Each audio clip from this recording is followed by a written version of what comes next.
Alright. While I am having stuff start in, I need to... well, I have a bit of a growly throat going on. Let me head into the commentator's booth.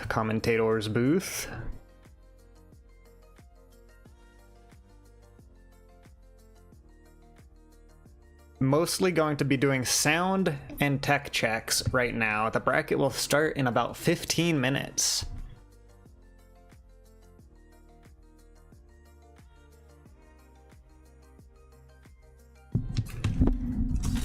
I am so incredibly prepared. I've got throat lozenges even. I've got 2 whole water bottles next to me.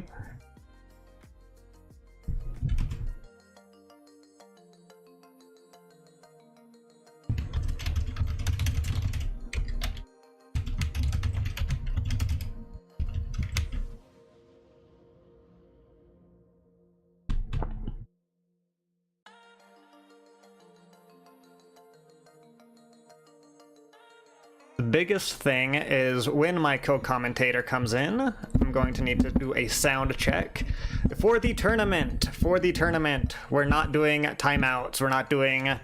well, most of the channel point redeems have gone away. This is unfortunate for those of you who want to spam timeout other people. If you don't know, I usually have a channel point redeem where you can time someone out. Not today, we're focused just on the bracket.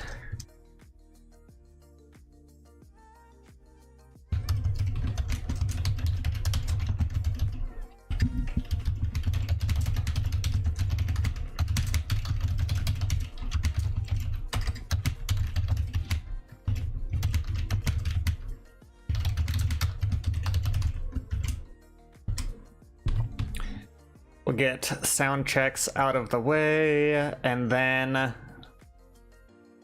once the bracket starts, we're gonna make sure we're checking all of these guys.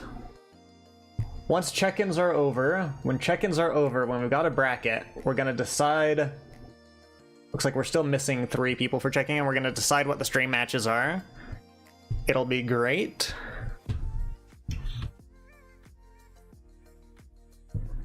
Actually, let me head over here. So this is gonna be pretty much the screen that we're staying on for most of the tournament. Most of the tournament's gonna be in Strive, obviously.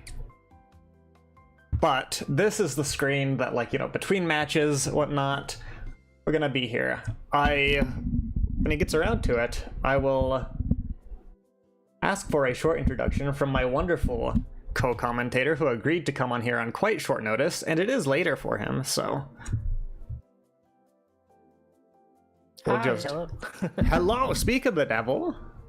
Okay, first things first, I need to see if sound levels are alright. So if anyone is listening to how my voice is versus how Discord is, I don't know, do you have a test phrase or something you want to say for a bit? I could read off a little poem or something. I don't know. I don't have anything available to me, unfortunately. But hey, if I just ramble on like this might do. That should be perfect. We'll just wait, get a little feedback while we're waiting, because I guess I should say that I first met you in your bracket, so that's all I really know about you. So how about a short introduction, kind of basically who you are, what you do, and Strive main. All right. Well, hello. I am Toby Bensobox. Yeah, I'm a fellow streamer like Atticus, who's graciously invited me to this tournament. I'm looking forward to it. I always love me a bit of Strive. I am a Bicon main, a Bicon enjoyer, the British Bicon. So I stream semi-regularly. I try and stream maybe like two or 3 times a week. I do mainly do fighting games, but I've been kind of branching out, doing different genres. Usually the odd shooter, the odd adventure game. But yeah, I am definitely a fighting game enjoyer, and I like to put up brackets. I've been doing that in the last year, and that's been a lot of fun. So yeah, it's been great. Awesome. And I think you're probably in for a treat, because from what I'm looking at it, a lot of the like last minute entrants, I say a lot, we've got Chaos Gemini, we've got another Viking player. I don't know who most of these people main, but you can tell when someone mains Viking because they usually have a profile picture related to Viking. We do tend to have those on hand. We just Smoosh is a classic example of that as well. Exactly. She's got the Viking icon. But yeah, she's just fun to play. What can I say? So, how do you think Viking? How would you describe Viking play style? You can be as aggressive as you like with her, but you know, it's she's great for if you're not too confident with like super complex strings like what you've got with Happy Chaos and Chip. So you know, it's very simple. So you can be as aggressive as you like, but she's also got that special something with her defense. So you know, you can basically interrupt strings or just outright stop attack from anybody if you know the gaps. It's pretty good. Yeah, and I'll just say, as someone who relies heavily on frame traps and is not, you know, I kind of autopilot the frame traps. Viking certainly kind of throws a wrench in my plan. She does. Well, Geo's one of my favorite one of my favorite characters to play against because she does control neutral really good. So whilst Viking can interrupt her offense, Geo has a way of kind of getting around Viking quite a bit, just using her Sol Puente and basically just spacing out and just punishing any of the like errant buttons that Vikings just tend to press. You know, just careless Kabaris. You know, she can just if she's just outside of the range of Kabari, but you know, you are going to get like fast lashed to oblivion because she's just that fast. She'll just follow the chain back in and just block, you know, like bang. So you have to be on top of the game, on top of your game with Geo. And as somebody who has actually got a kind of a Geo training partner, like on the regular, I mean, we always go, you know, we always go evens. It's always a pendulum, so it's always going back and forth, and it's rare if we get anything that we don't go 0-3. We always like go 2-2, and it's like the last match. It's amazing. I don't have a big sample size for that, but from the Geo side, I also feel similarly, because I think a couple times I fought my Viking training partner is Overlord, who's in this bracket, so we might see a little bit of that. But it always feels like, well, it's one of the matchups I describe it as it's like balancing a broom on your finger in terms of the round, because I feel like when Viking gets on you, you're dead, but if Geo gets on you, it's the same deal. But I also feel like, I don't know, it's always a coin flip. Oh yeah. Yeah, you can see Viking, just all Viking round or all Geo round. It's it can be volatile as well as like as you know, a balancing act in neutral. It's pretty astounding, and that's why, like I say, that's why I love playing against Geo. It's a lot of fun. Definitely in comparison to my other training partner who plays Potemkin. Is that Ober? That is Ober. Okay. Every little Strive community I've seen has the all capitals Potemkin player. Yeah. It's true though, and I do feel for Potemkins. I really do, because they're getting they are unfortunately getting a bad rep, even though I feel that he's not that. I mean, this might be hot take. I don't feel he's that like overpowered. I think he might be overtuned slightly, but I think winning against him perfectly viable. It's just his playstyle is way more frustrating to deal with rather than, you know, any more difficult. So I think that's what the biggest problem with him is there. He's kind of got the whole season 1 Happy Chaos vibe going for him now, or early Zato. Well, I even think he's got a little bit of what Slayer had going on, in that I think. So realistically, and I am privileged as Geo, I get like a really comfortable neutral, but it's like you don't get a lot of chances to mess up against Potemkin. And it was the same thing with Slayer, where it's like the game plan isn't confusing. There's not a lot of tricks involved, but you can't afford to mess up more than maybe twice if you're lucky. That's what I feel with Slayer. Yeah, that's exactly how I feel with Slayer. And yet, Slayer's a lot more fun to play against because, like I say, it's a simpler time. You're not panicking. You're not feeling frustrated. You don't feel the heat like boiling up into your into your play style. And it's and I'm saying I have a very comfortable neutral against Slayer. He just absolutely hates far slash. He just messes up with his playstyle, and that's not even including what you can do with parry against him.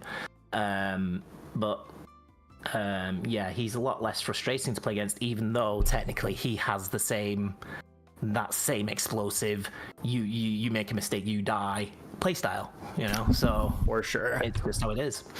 All right, so just logistical stuff. The bracket is started right now. Please, guys, do not go into your matches until we sort out stream matches. I will ping you if you are on the stream match and make a player room. But just so you know, and I believe the way I set it up, so truth be told, this is the first, maybe the second if you want to count Lockie's beginner's bracket, but the first tournament I'm doing, certainly the first time I'm using Start GG. And we're just gonna see how it goes. I don't think you guys should be able to check into your match until 4 p.m. Eastern. But check-ins have closed. The bracket should be finalizing. I do ask for some patience. This is the MOTHPIT 0. Because I knew it was going to be scuffed, so we're not starting at 1, we're starting at 0, so that when the MOTHPIT 1 comes around... That's how you did it as well? Yeah, I went for a debut bracket, so I just so then if it all goes it all goes wrong, I could say, well, that was number 0, it's good. Right? Okay. I'm trying not to be too biased, because there are some names I recognize, and I don't want to just stream people I recognize. So that's gonna be my that's my challenge. To try and get a good mix of people that I know and people that are maybe new to this. Yeah, because the way I did it was... because it was a small tournament, I could afford to like stream pretty much every match, and then once it got to the bigger one, I thought, wow, there's no way I'm going to be doing that. I had to make the sacrifice and just go, okay, winners brackets, the side that's going to be the streamed bracket. Yeah, and then losers can play on wherever they'd like. So it's always difficult finding out how best to sort of view and spectate and commentate the matches. Yep, and then just the plan, and again, bracket 0, we get a lot of leeway here. We're gonna try and do 2 streamed matches per winners round up until top 8, and then we'll try and do all the top 8 matches. But I've got the stream matches set. Let me get some pings in the Discord. We're gonna start off with Ramen and Sanzumomo.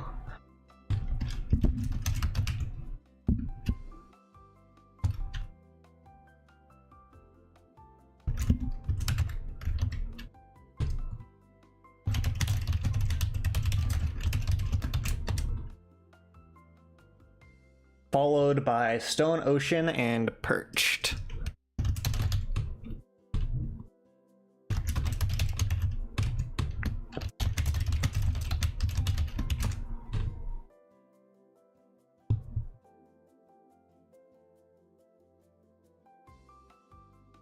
And before I completely forget about it, let me make an actual player room.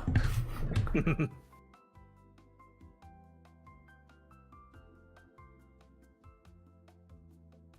me make sure all these settings. Normal room.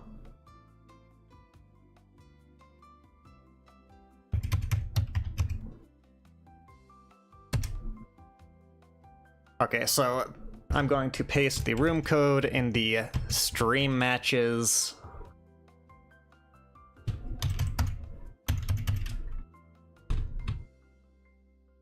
So that code is there in stream matches. Toby, you can jump into the stream room as well, obviously. Gotcha.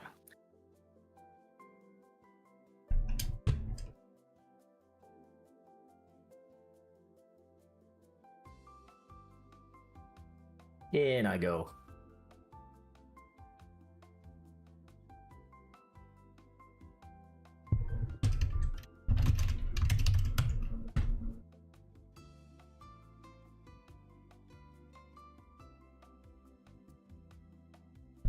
All right, and so just double check, you guys. If you are on Start GG and your match is meant to be streamed, don't go do that on by yourselves. You won't even be able to report the match, I believe. Our wonderful head TO, Locky FGC, is going to be reporting matches for the streamed matches. So that makes our job a little bit easier. We're always happy to make our life easier at the expense of our hardworking TOs.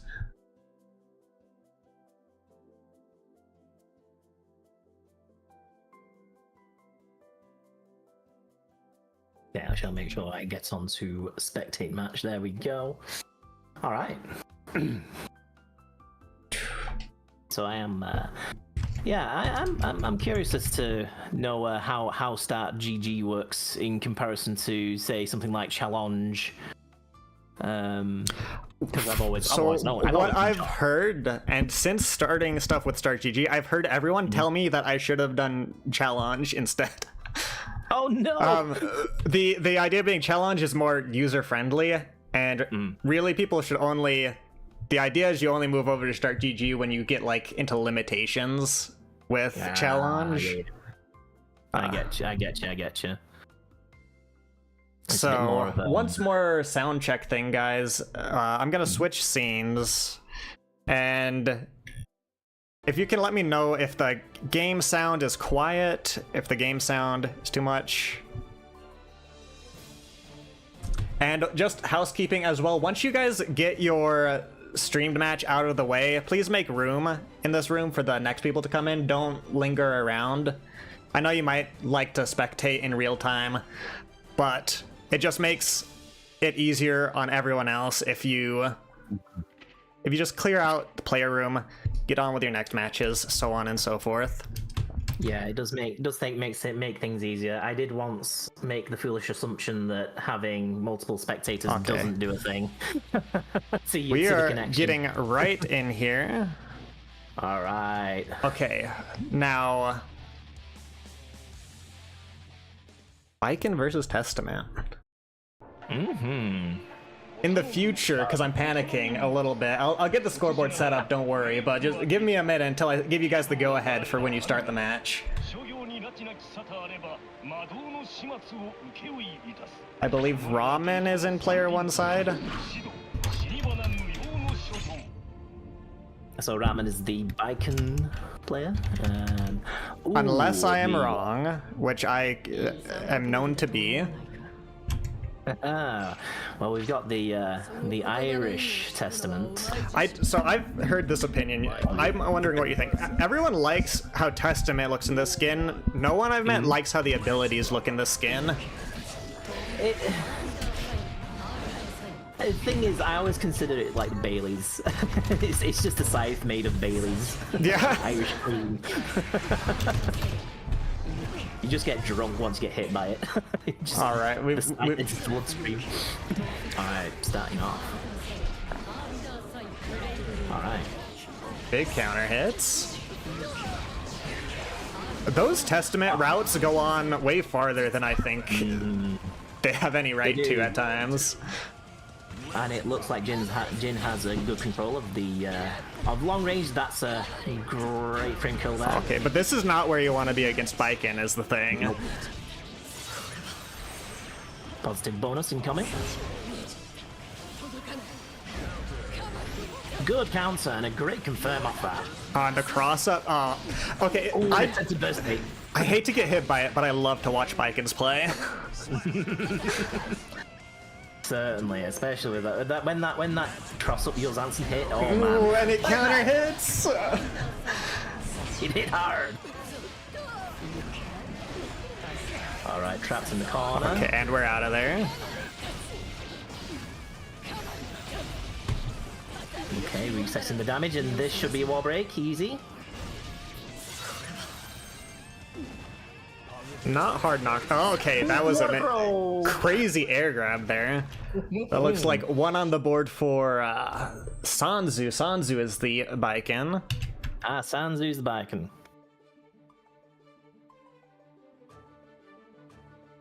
All right, everything should be in order now, so whenever you guys are ready, you can head in.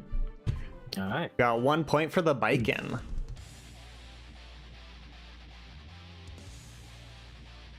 Oh, what a great name to have for a Baiken, Sanzu. In fact, I think that's one of her phrases as a super. Oh, it might be.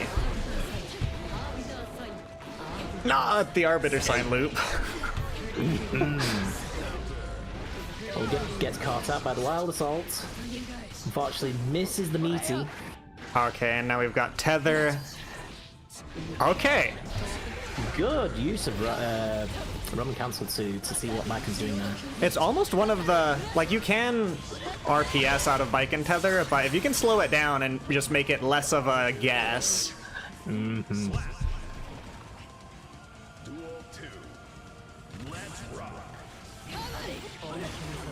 The anti-air Escobar, not Escobar, H-Gabar. H-Gabar, yeah, it goes. One of the, it's a true blue anti-air. And yeah, if you have Stain, you get 2 Arbiter Signs from Testament. Again, as soon as Jin gets the big counter hits. Oh, that should be, yeah. There's a lot of fight in Testament in this. Oh, gets caught in backdash. Sanzu using the frame kill. Cross through into, I think that was TKO Zansen. You'd know better. Oh yes, that was an impressive Baiken round. Yeah, there was just like again like a lot of frame kills, a lot of using the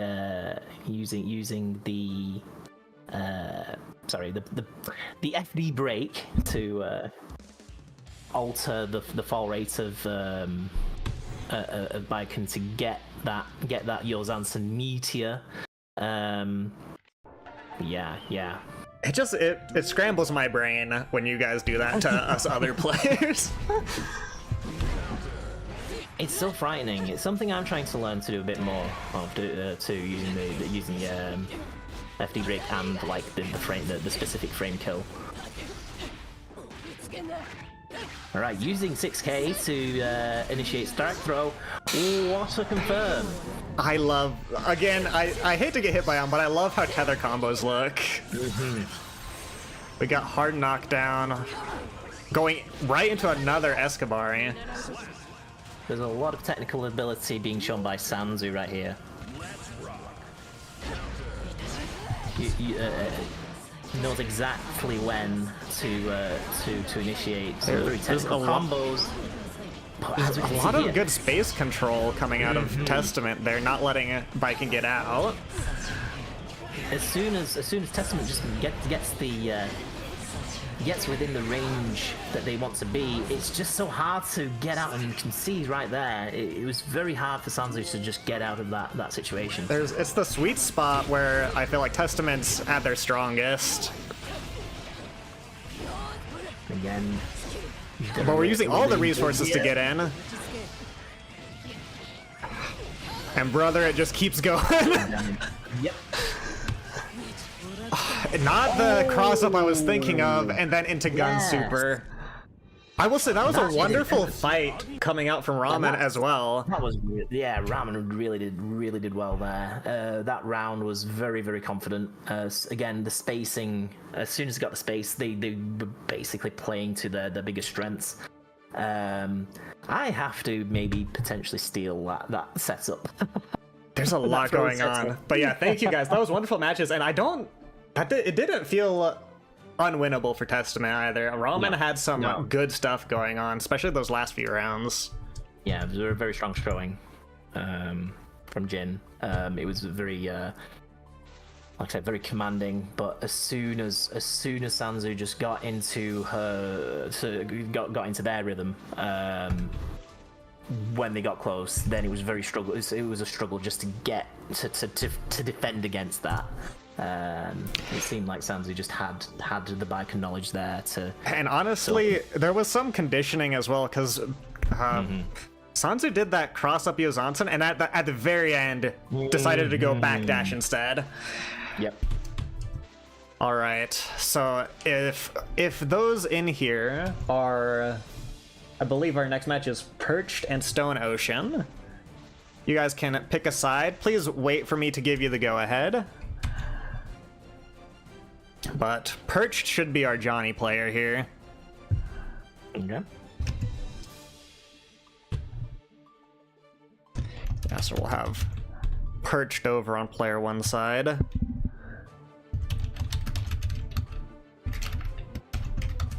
Stone Ocean Man on player two.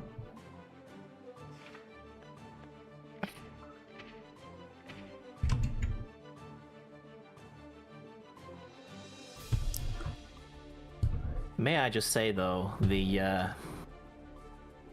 UI you have, the overlay that you have for the scores, they look clean.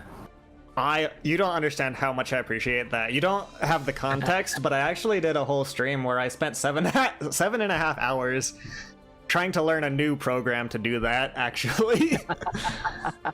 So I feel vindicated. No, it looks great. All right, and I believe Lockie, you should be reporting the score for that last match. So I believe in you. I trust you. I'm not gonna bother myself with it.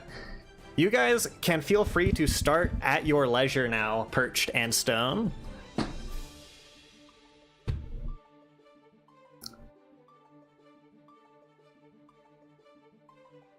Okay, so Perched on the Johnny.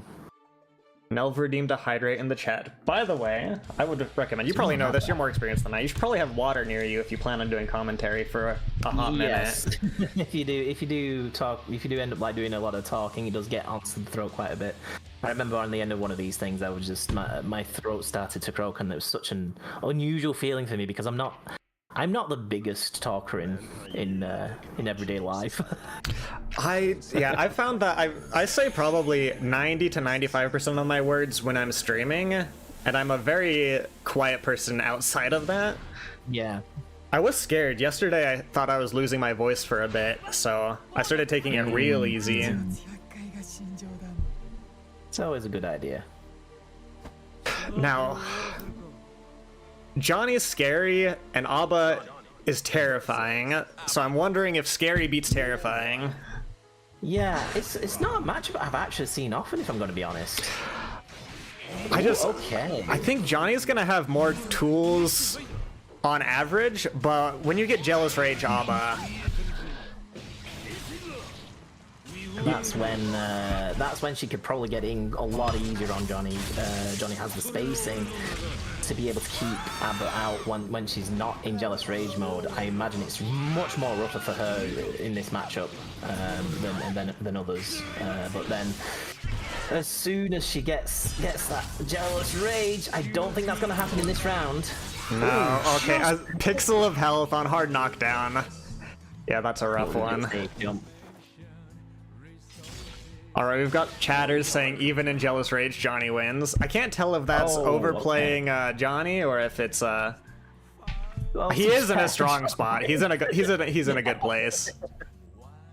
So yeah, to be fair, Johnny just wins. There is a little bit of Strive Earth happening.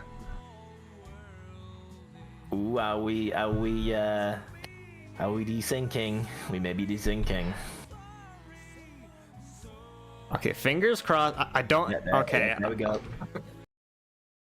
I am kicked out of spectator. But okay, all right. It seems everybody has blown up. Okay, so let's try. So that was one round for Johnny, I believe. Let's just try to restart if that is okay with you guys.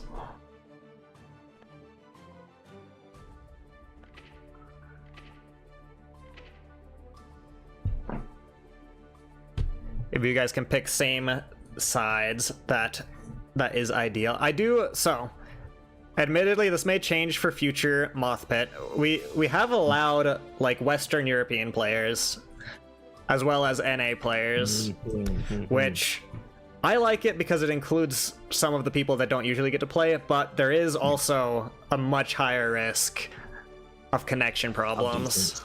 Yeah.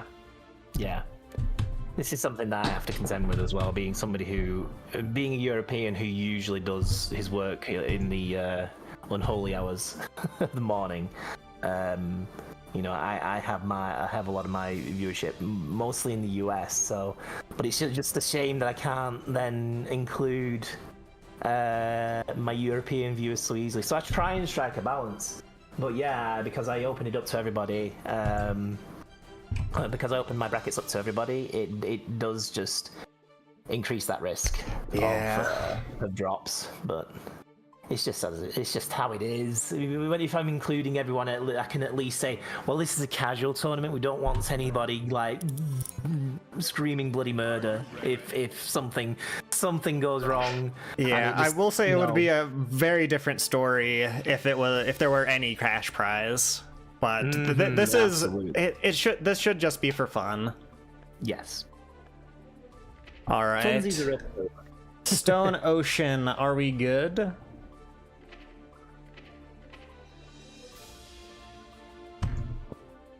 Okay, Locky says they'll give you $1.50 if you win. Oh wow. So, you know, we're getting up there. We have just raised the stakes dramatically. But that's up to Locky's discretion whether or not that gets honored.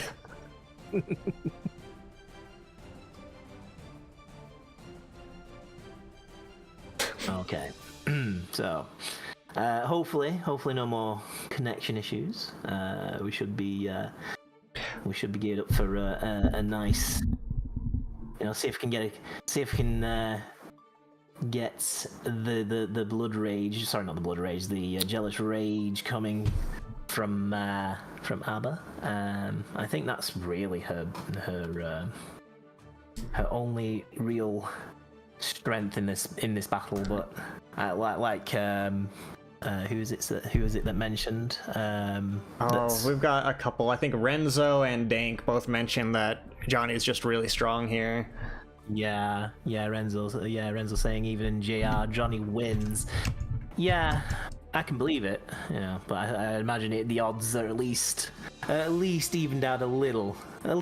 Okay, we're hearing invisible person issue.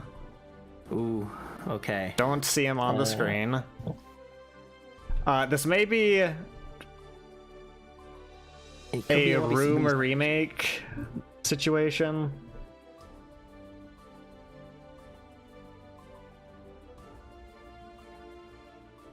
If the players can see each other, I think that should be fine. I can't remember how to fix it without having to restart the lobby. Because I think Moosh had that problem. Let me It go might be. to the player list.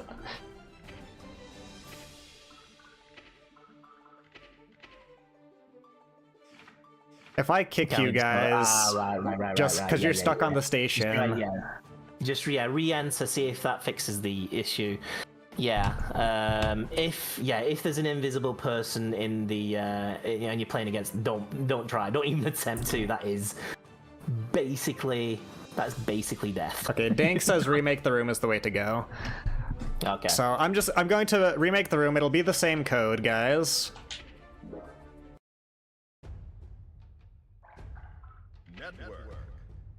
Again, very glad that this is the MOTHPIT 0. We iron out the problems, see what the best course of action is for each issue. It's good that it happens because then then you know what to do when number 1 comes around. you can initiate it straight away. I'm just showing the room ID on stream for everyone to see. Please don't join the room unless you're on a stream match. Yeah, luckily Dank's around in chat, and Dank has quite the experience running brackets. Oh, good. Okay, yeah. Help me 33 is not Stone Ocean nor Perched, so if you don't mind stepping off.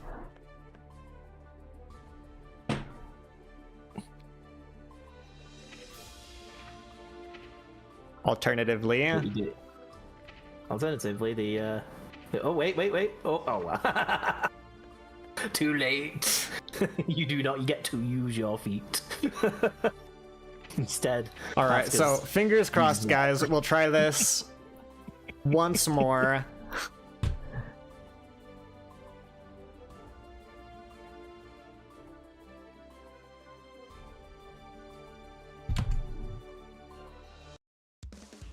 All right, we're in.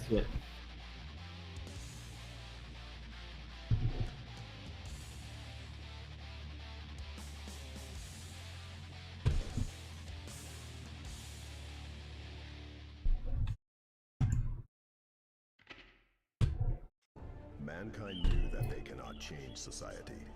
So instead of reflecting on themselves, they blamed the beasts, heaven, or hell. It might not ever show up as a problem, but remember, guys, a couple stages are not so friendly for connections and whatnot, so Lars Canyon is safe. Council of 3 is safe. 7th Heaven District, I believe, is safe. There's... On the Start GG page, I listed a lot of the stages that are deemed quote-unquote tournament safe. So if there are problems, just know that could be a potential solution. Duel 1. But yeah, Lars Canyon shouldn't give problems. Okay. Oh, okay. We've got enough meter for Jealous Rage. We just got to find a good spot to get in it. Slight problem because, oh wait, that was an opportunity, but no. And it never feels good having to hold your block after getting hit with a card from full screen. No, that's true. Alright. Oh, good, and again, another counter. No, didn't quite get to continue it. Well, here we go.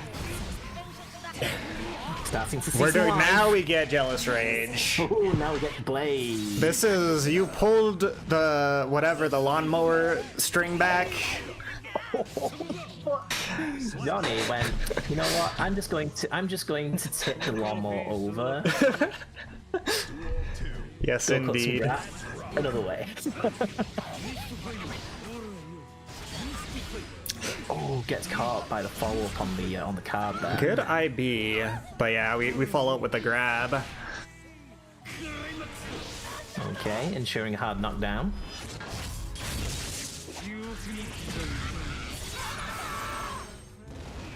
Okay, what's the play here? Manages the safe jump. This should be... Oh! Manages to get burst just in time. And you have to burst, there's no chance otherwise. But that'll be first game to Perched.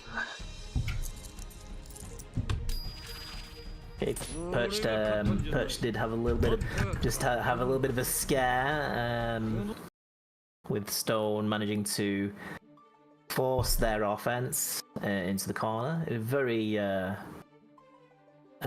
very strong start from both players, even though we did get the perfect at the end there. I believe Stone has the stones.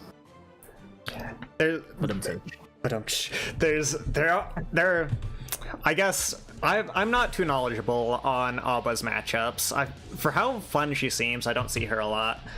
But I don't know. Johnny is scary if he's got you in the corner, but he doesn't have meterless reversals.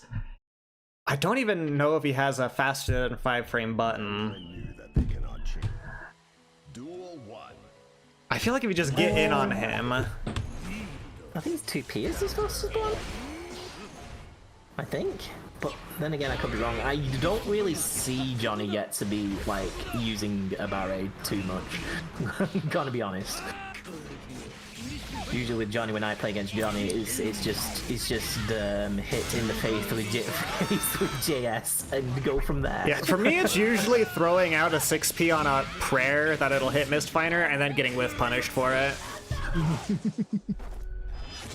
One thing to note, though, is that when Johnny goes into that stance, he's already decided whether he's doing Mistfinder high, horizontal, or low. So if you can guess what you thought he went for, like if you thought he went for the horizontal, you could jump at him for free. Yeah. That is a mind game thing, though. Yeah, it is very important to kind of keep an eye out on what form of Mistfinder the Johnny does like to use. That does play a part in how best to counter him. Naturally, that Johnny may adjust and start mixing it up a bit more. Oh, gets caught by the Wild Assault. Yeah, playing without Jealous Rage against this is not... Yeah, I can't imagine it's fun. Now I think they should be just about okay. Yeah. We're gonna live... We've got 100 meter. Alright, and it's not gonna pan out. Perched is just being very oppressive with Johnny in this one. Yeah, like I say, as soon as like you mentioned, because Johnny doesn't have like the strongest defensive options, Stone just needs to get that one hit in and just force the situation as best they can without being too overbearing. Once they see that the Johnny has meter. And much like how that second round of the first match played out.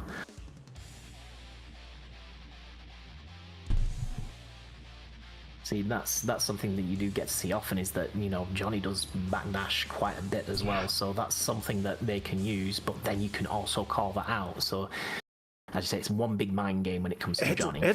There's a lot of... I don't know if it's the right word, but like meta strategy against Johnny. Just figure out how your specific Johnny has been playing. Mm-hmm. Another thing of note is Johnny can't dash block. So if you're respecting dash block and you have a way to punish it, that's one thing where like he's got unique movement. If you can hit him while he's dashing into you, you can just take your turn back.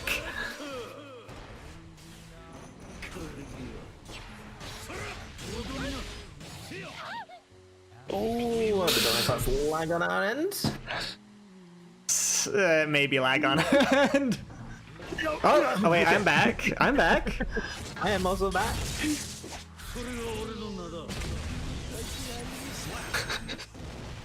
Let's get into the frame by frame, the PowerPoint there. We had the dramatic strike. Just the freeze frame before the hit happens. Okay, this is gonna be wall break. Oh no, sorry. I forget he doesn't tend to like to do wall break using that sequence.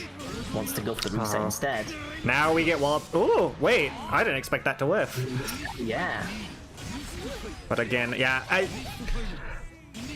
It feels awful, but you do have to hold. You have to hold the card explosion. Oh, Good burst. That's our only way out. Ah, that was a shame. All right, I will say good effort. Good Because effort, but again, you didn't get the chance to play your game, unfortunately, Stone. But still, I could tell once you got in, you could basically start to. and if it's any consolation, I play a character considered to be not favorable, but better equipped against Johnny, and perched whoops me very often. I would definitely be in pain. Alright. I noticed there, Perch did not do a lot of backdashing. That is one fallacy that I see, like Johnnies, and I think it's newer Johnnies that tend to do this, but they use backdash so much. It's so easy to get just read a backdash off them and then use a long button. So in your case, it'd obviously be dashing FS, but you know, if I then run in and do 2H, the amount of counter hits I've got off newer Johnnies is quite. And one thing, quite astounding. Sometimes, because Johnny has a decent backdash, sometimes the punish is you have to do either a longer dash than you think or another dash. Mm-hmm. It just feels unnatural sometimes if you're not used to people with such a long backdash. You do the same thing with Sin, in my experience. Mm. Let me just get... Who is our next stream match? It looks like our next stream match should be that big Fauna fan and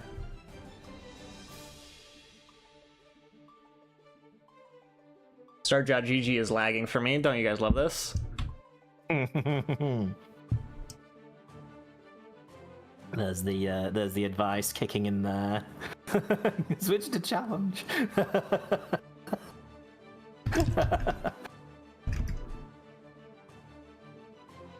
No, but you do see like longer running brackets start to use GG over challenge, I believe. So yeah, that does make sense where you say that Start just has a few more features. You know, I don't know what those features necessarily are, but you know.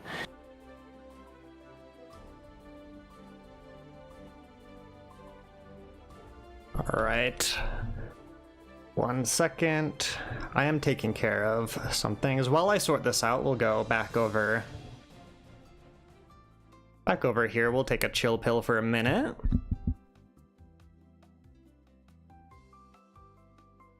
Make sure you get your glasses of water, get your snacks, get your popcorn.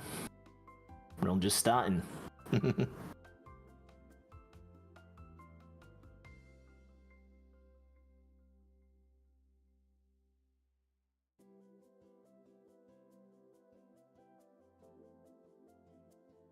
Ah, yes, this is the point where I would do the AMA. I have never done one. So I would be I've actually got a question, because I figured there would be some error. Was Strive your first fighting game, or what was your first fighting game? My first ever fighting game would be Street Fighter 2: The New Challengers. And one of my first mains was Fei Long. So as the Bruce Lee fan, I got into the way of the Rekka Ken,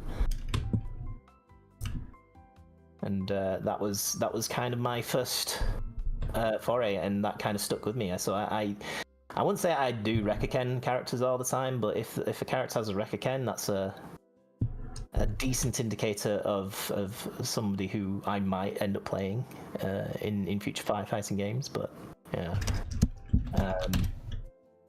And then weirdly, it became known that I used the character with the parry, even if I didn't know that they had a parry in the first place. I not for parries, but I found that almost every character I enjoy has a step dash, even in games that don't usually have step dashes.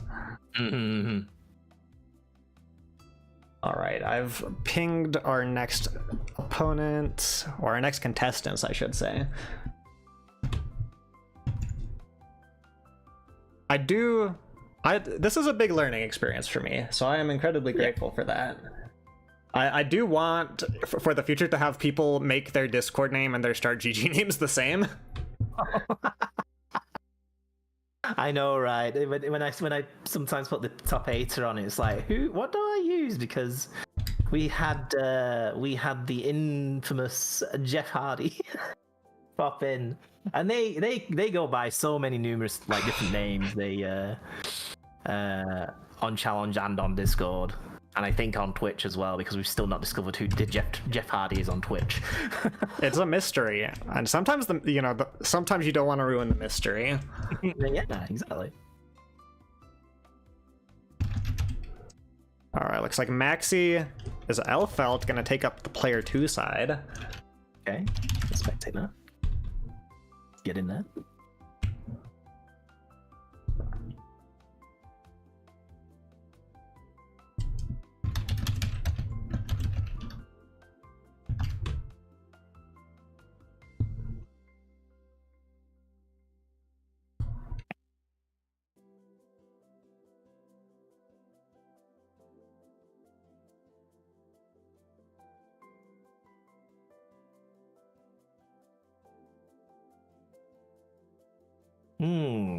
Yes. You know what? Elfelt is a character that I've sort of got as a pocket pick.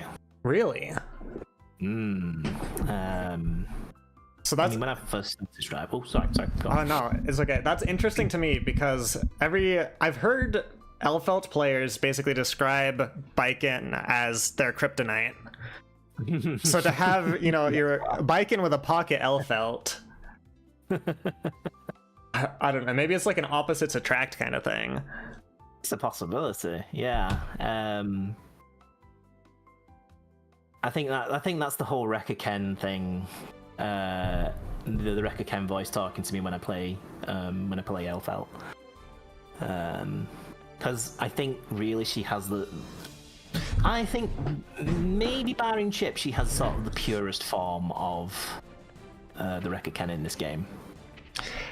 Okay, so you can't see how wide I am smiling.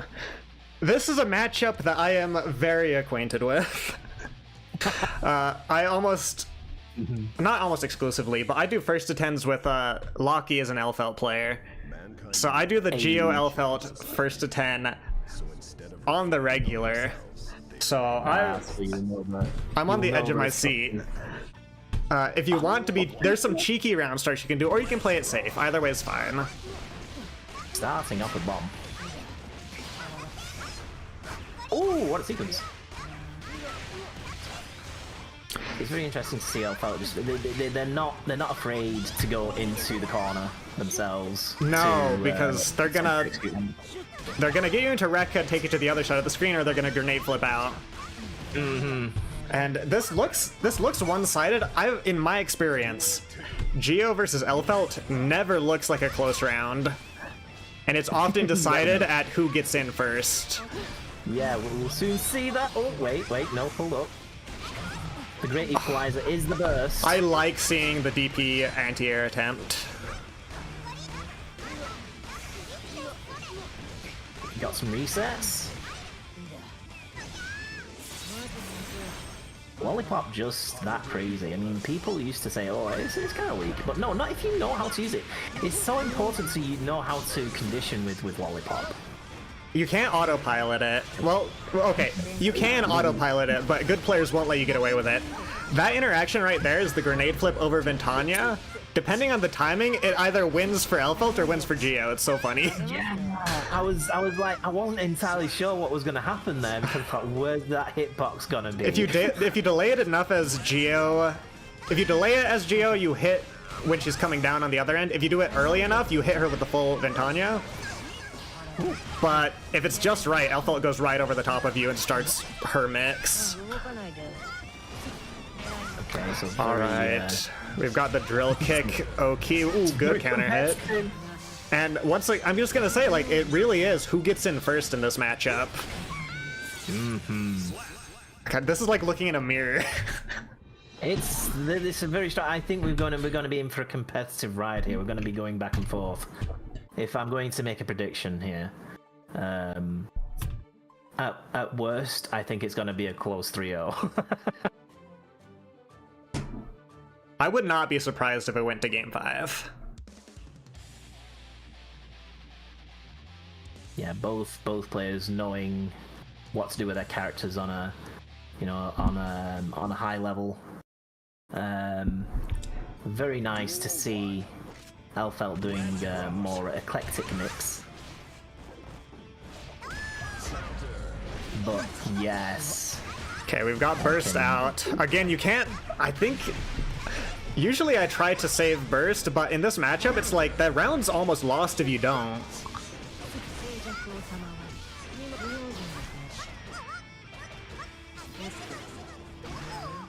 Oh, good YRC, but doesn't work out. I love this Geo. Yeah, Kim's using all of the abilities to kind of stuff out Elfelt's pressure before it even starts. Now again, she's using it. I've got the sneaking suspicion though, because unless you really did your homework, getting out of Elfelt pressure is still an ordeal. Yes. Oh, that was such a great idea, using the reflect shield and then jumping to anticipate the mix, but didn't quite get the strike off. Oh, there's a throw! Using that PRC to make sure that it didn't actually whiff. All right, we've got a lot of momentum Geo side. Oh yes, we do have the Geo momentum, the trademark. We'll see if Maxi does a little bit of adjustment.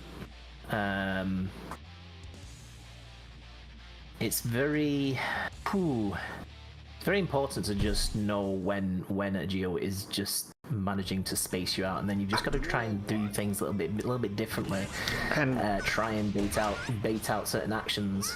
If you can, now these are two characters who. This is stereotyping the player base, but they hate being patient. But I think if you can afford to just make Geo hit a bigger button. Oh, I can see the vision from Maxi, but the reset into the drill kick. Okay, now we've got some grenade mix.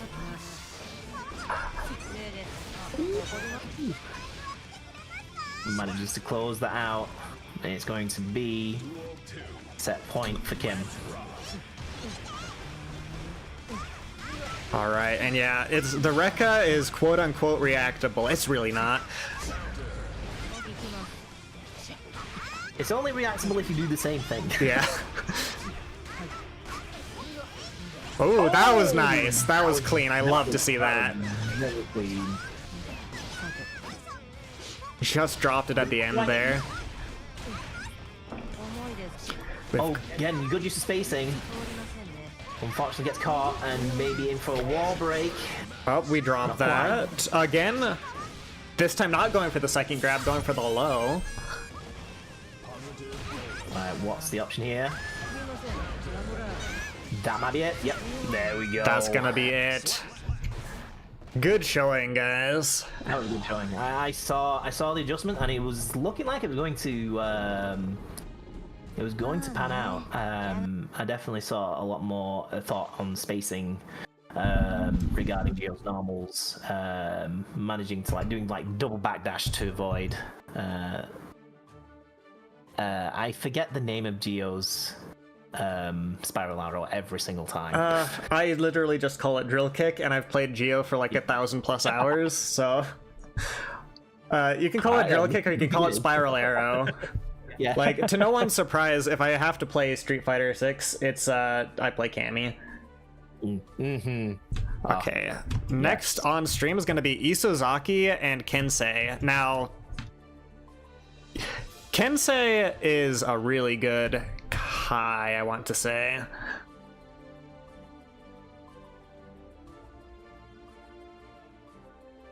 Definitely got the drip there. Got the. Oh, it's not quite kite. It's not quite kite. Ooh, oh, it's soul drip. Soul drip on the Kai. Ooh, ooh. Are we going to see color? Are we going to see the soul palette swap Kai? Is that going to be the thing? Then we know we're in danger. They're the most unhinged Kais you could meet.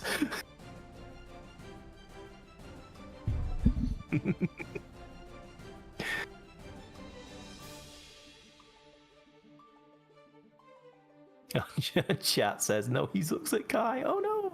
No. I'm his girlfriend. I just be saying things. Alright. I see. Downplaying the boyfriend. I see. Alright, I've been informed by the powers that be that I need to remake the room. Alrighty then.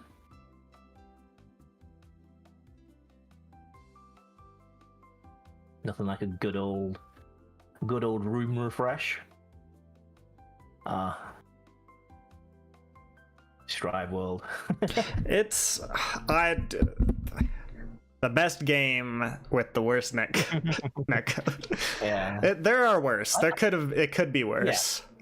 Yeah. It still could be worse. It's still got, it's really more the lobby structure more than anything, and even then, those were only really started when crossplay ended up like messing things up. Because remember, before Xbox crossplay came about,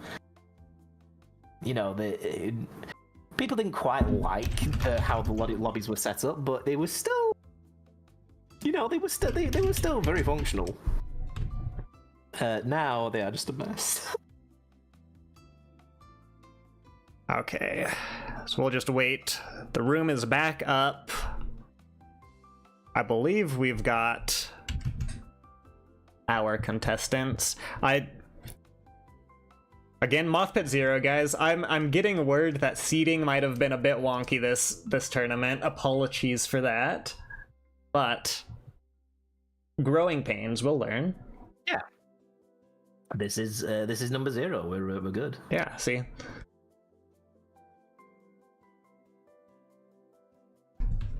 Let's see. Please wait to start, guys. Don't start yet. I just want to see. Should be Kensei on player 1.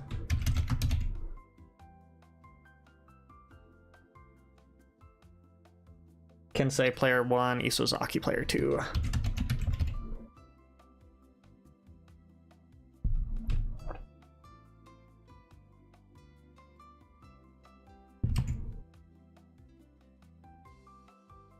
Man, I'm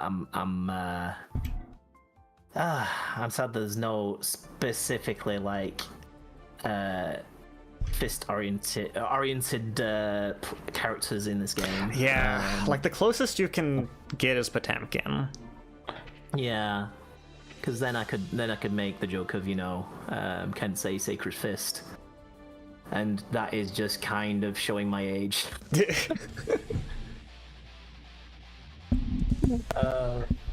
I don't want to say nothing because I'm probably too young for that. Don't worry. I'm big. That is the joke of the 80s.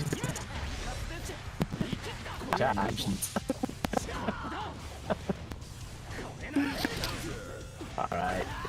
It's a father-son battle, and as suspected, we got the soul colours.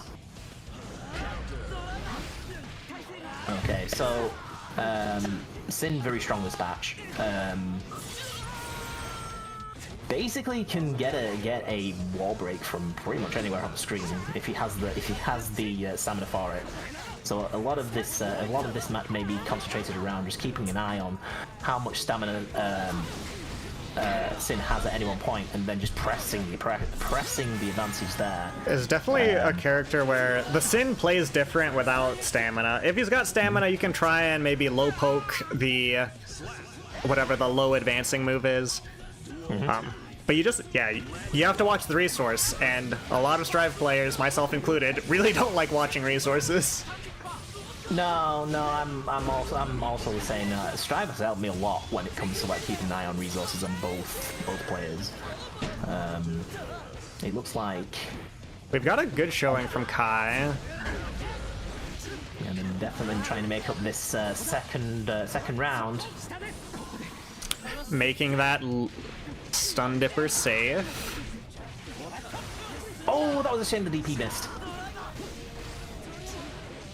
Here's Sin pressure. Yep.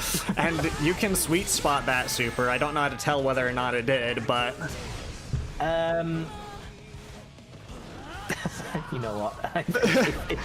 if my boy Outset was here, he would tell you in a heartbeat. Oh no, I thought you were going to say something. As long as you said it with confidence, I would have believed you. I don't know what you were going to say. Well, to be honest, I was going to go with the sound is slightly different. It's a bit louder. I don't know. Yeah, see, I would have believed that. Well, I can just kind of tell because of the damage. If it looks like it shouldn't have done that much damage, it was definitely the sweet spot. But yes. Okay, Fooder art. Excellent Now, pressure. Sin is really strong. Kai has not been bad, I don't think, ever. No. But when he first released. When he first released, he had this very jank backdash, which it looked like it would have avoided anything because he does that cartwheel. It was really bad.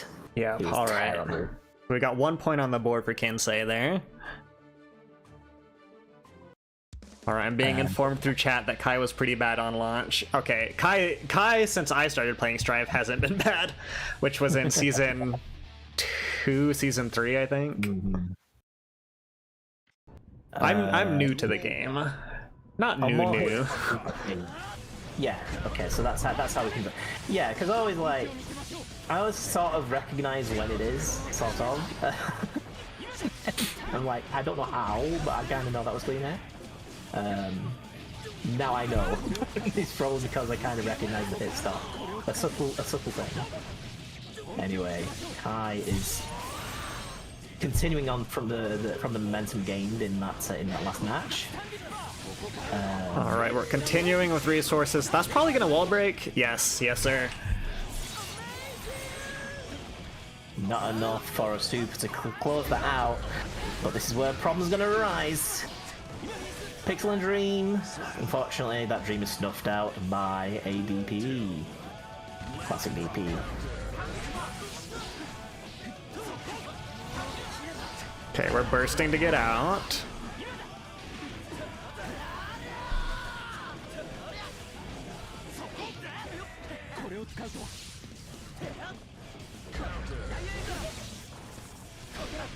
Good reversal there.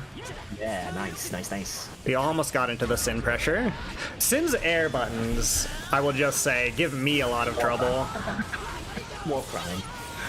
I cannot count how many times I've been hit by JH. They gave him good buttons. And that might have been sweet. That was a fun round. Now that I know about the hit stop, it's so much more easy to recognize.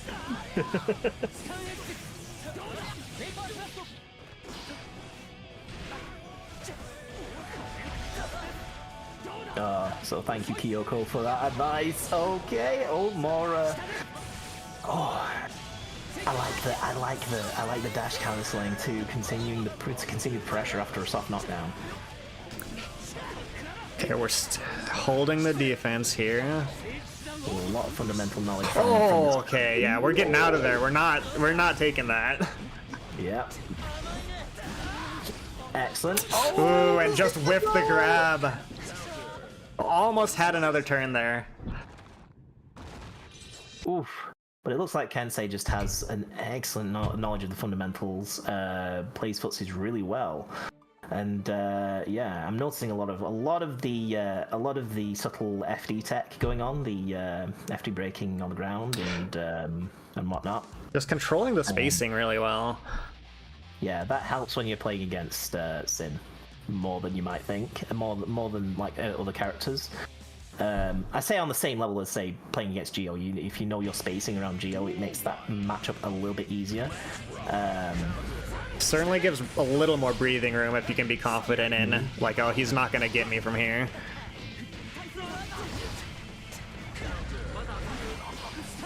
And this, so it's 2 points for Kensei, but these have been really close. They have. It's not been a washout by any means. This is going to be at worst a close 3-0.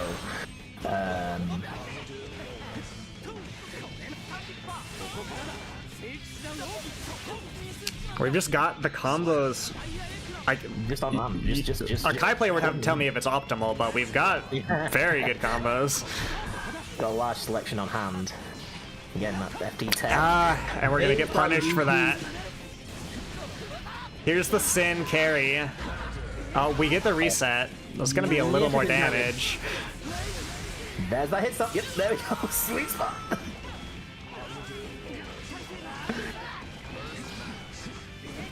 And if you can keep putting on the gases, Sin, you're happy. I like the momentum tech there. That's pretty sweet. Trying to snuff out air approaches with those.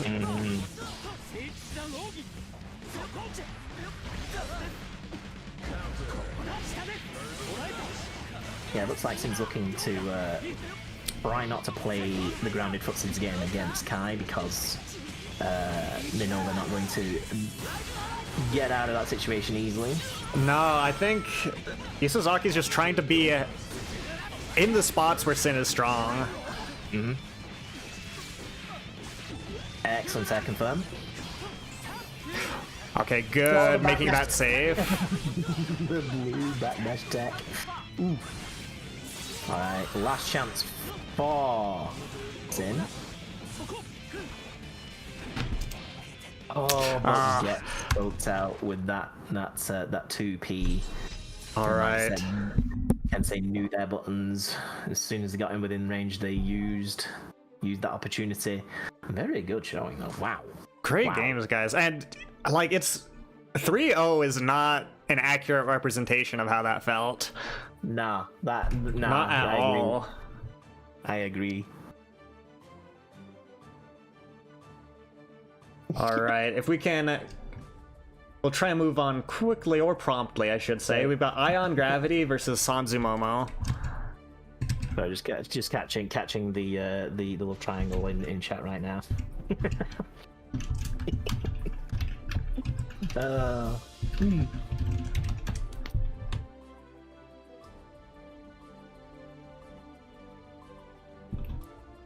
Yeah, very very strong. As soon as Sin came in onto the damage, that you know, I think that was like 3 Tyrant Raves in that set, maybe 4. But I definitely caught 3, and there was only 1 sweet spot that was missed. Yeah, definitely. Like, what? There was the one round where did it kill? I think it did.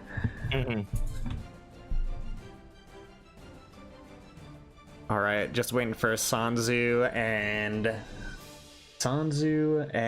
Ion Gravity.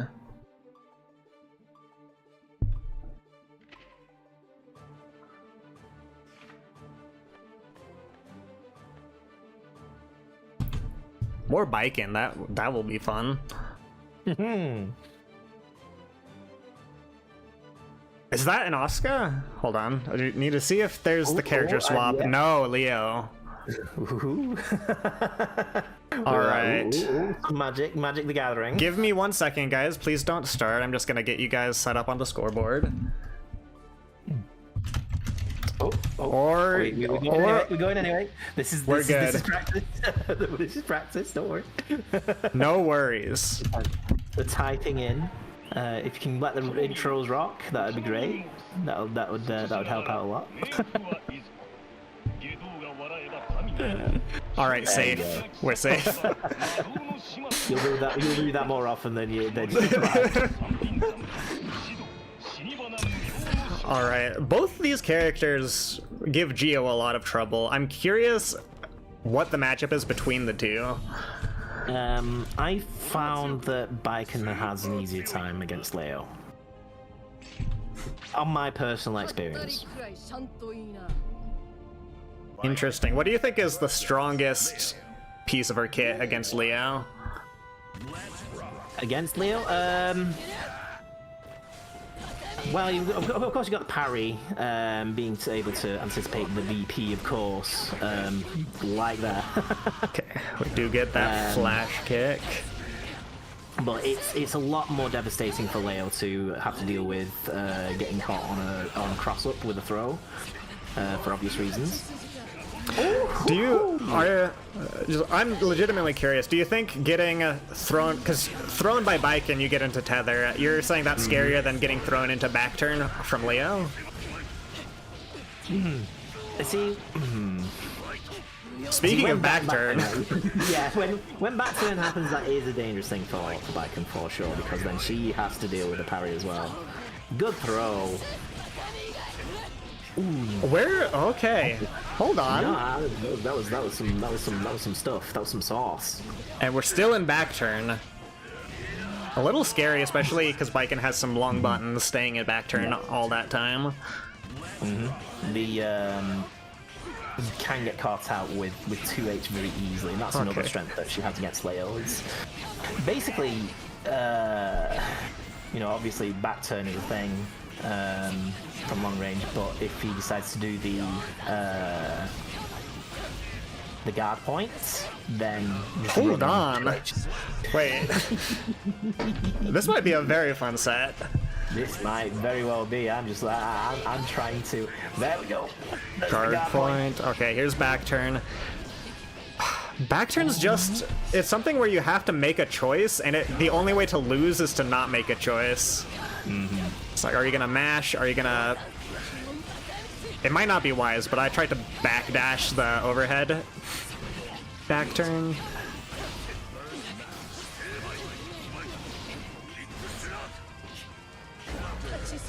Oh, sounds like getting that hit, but Good work for the Baiken. Yeah, that was good. That was good patience from Leo to not spec, because the obviously anticipated the burst was going to happen.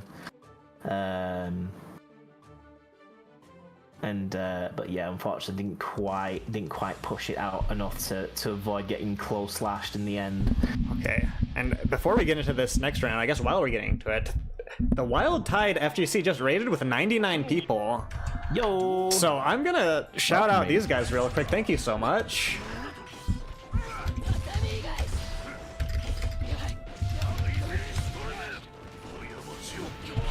If you guys are just tuning in, this is a really fun match between Sanzu Momo and Ion Gravity Beam. Leo versus Baiken. Good counter hit 2D. That okay, Leo's 2D should be illegal, and I don't think anyone will disagree with me there. I'm certainly in the camp with you. Well, we went for a heavy flash kick there. That was a decision and a half. Just about lives. For those of you just joining in, this is the Open Bracket hosted by my Discord/Twitch community. So it is open to everyone. I also, part of my community, hosts a beginner-specific tournament. That's 1500 ELO and below. That tournament happens bi-weekly. This one's probably just going to be a monthly. Alright, backdash to Tommy just gets it makes Baiken comfortable is what I get from it. Yeah, it makes the space. It makes space, and just mentally as well. It stops a lot of approaches. But back turn is always scary. Ooh, don't forget to update your score screen. Oh, thank you. There we go. And the finisher. Oh, manages to continue that with the 2K. That was pretty clean. Oh, BRCing to bait out that punish.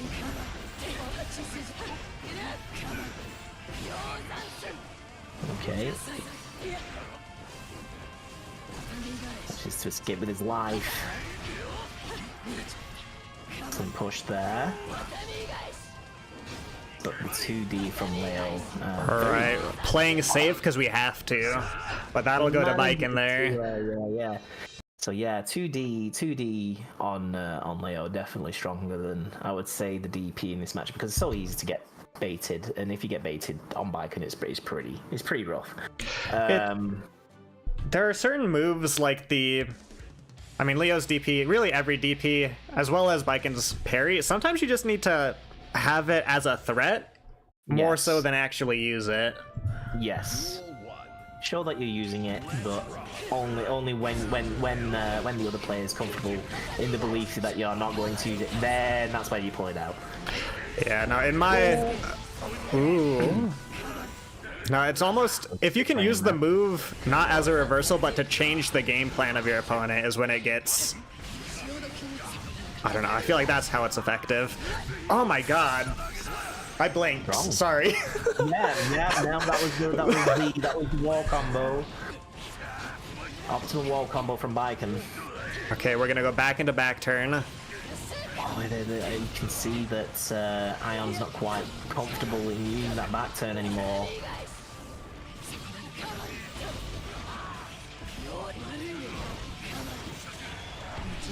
That seems to be a very comfortable end for.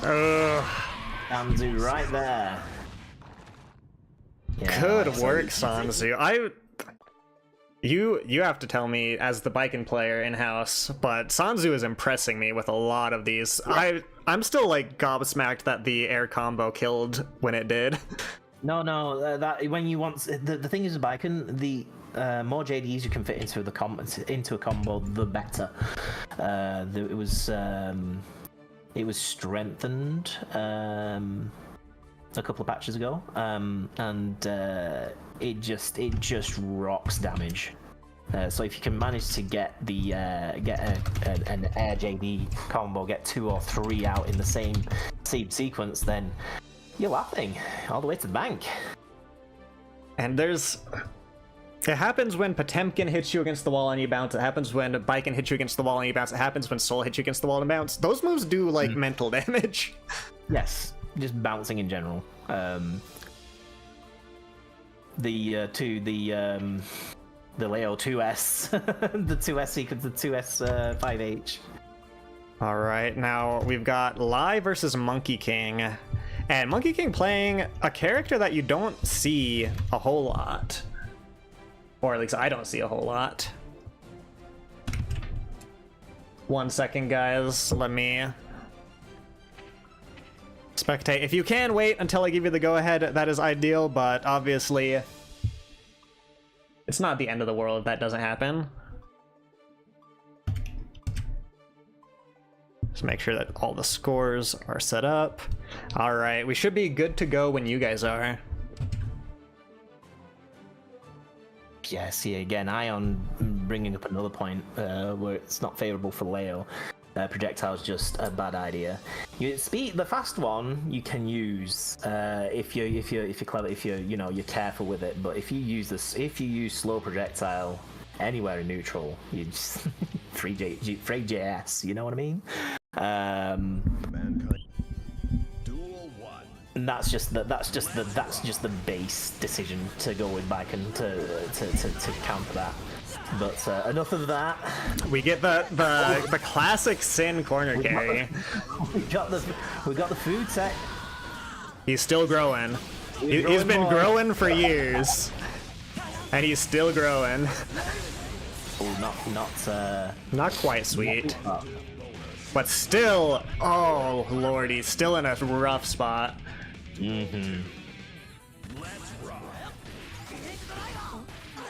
Bedman has seemingly become a lot easier to play. He has tools now, just not the really like significant damage, which I think is the reason why Bedman, of all of the heavy boys, isn't finding themselves up with the big boys club. I think you're absolutely right there. You could play the other big characters and you just get rewarded for hits just a little bit more than you do with Bedman. Not to say there isn't some value to how quirky of a character Bedman is. Oh yeah.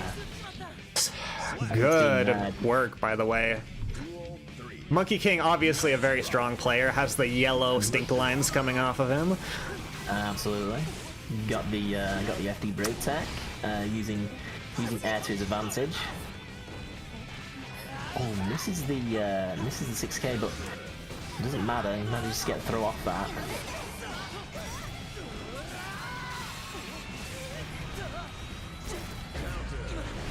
Oh, that poke in midstream.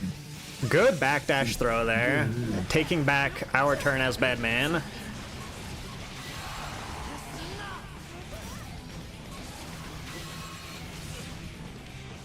A little bit of zoning from Monkey.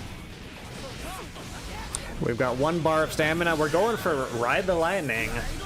That God, oh, just that about might manages. be big body guts or something there, because I would have been dead there. Absolutely.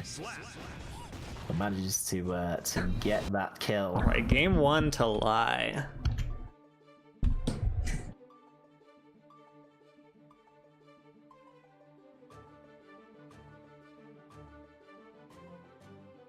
Yeah, the HP pool. Not quite saving him, but did give him another chance. Take all the chances you can get, really, against Sin for sure. If he's getting wall breaks there, here, there, and everywhere. Now, I feel like there's a similar game plan on both sides. Sin feels like it just gets going faster. He obviously starts with the stamina.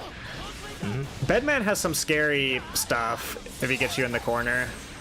Yeah. There's jump cancel into another high. You've got to guess for the big. I know it's slow, I know it's reactable, but the overhead hand. That kills? What? Yeah, use that meter, get that kill.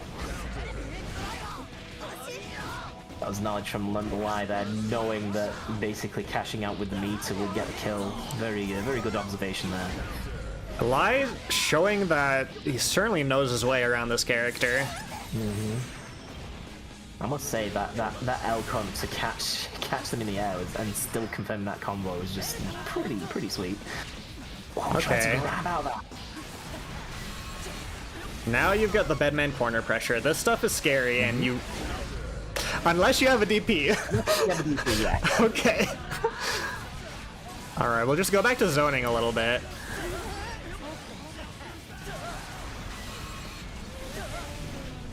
Oh, nice. That's some patience over here. We're holding. The risk gauge is going up, though, so I'm scared about something like that happening. Yeah, that one hit took at least 30% off. Thanks to that risk. The tick throws gonna bring another point for Lie. And just be that scary. He even blasts through Bedman health like it's butter. And probably eats it afterwards. Because, you know, Sin. Yeah. He would probably eat a stick of butter. I don't doubt it. Eat a stick of butter, wash it down with sugar water. So I don't know if... Oh, maybe this is an American. I don't know. If you guys ever had, like, bug juice, was just, like, the most sugary sweet thing you could have as a kid here in America. And I just think it makes up 90% of Sin's diet. Just full of bug juice. Maybe I'm doxing myself in my specific region of America, then. Lockie says they've never heard of it. Manages to break through with pressure and get the super wall break. That's a nice chunk of damage.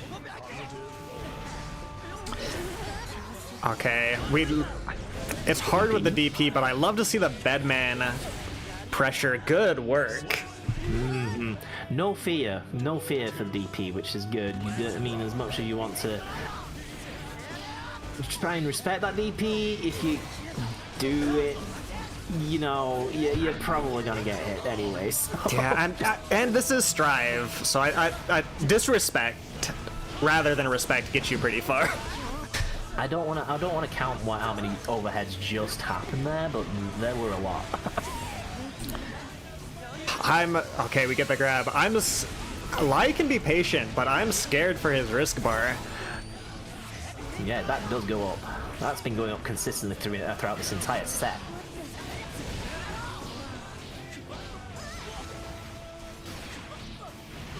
Big hit. Do we get... Oh, okay. No, that's a good counter there. I think if he used meter there, they could have got that kill. But we get it anyway. And we get a point on the board for Monkey King. We're not going to go without a fight. Ah, the signs of life. There's still a spark down in there. Yeah, Bedman's woken up.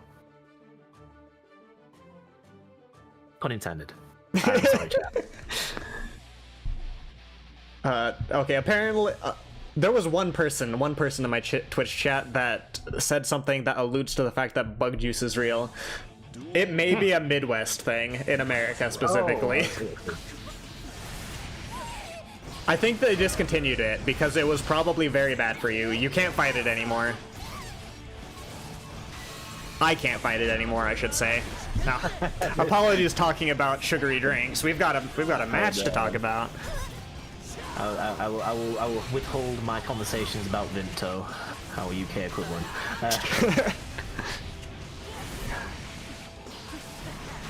Okay.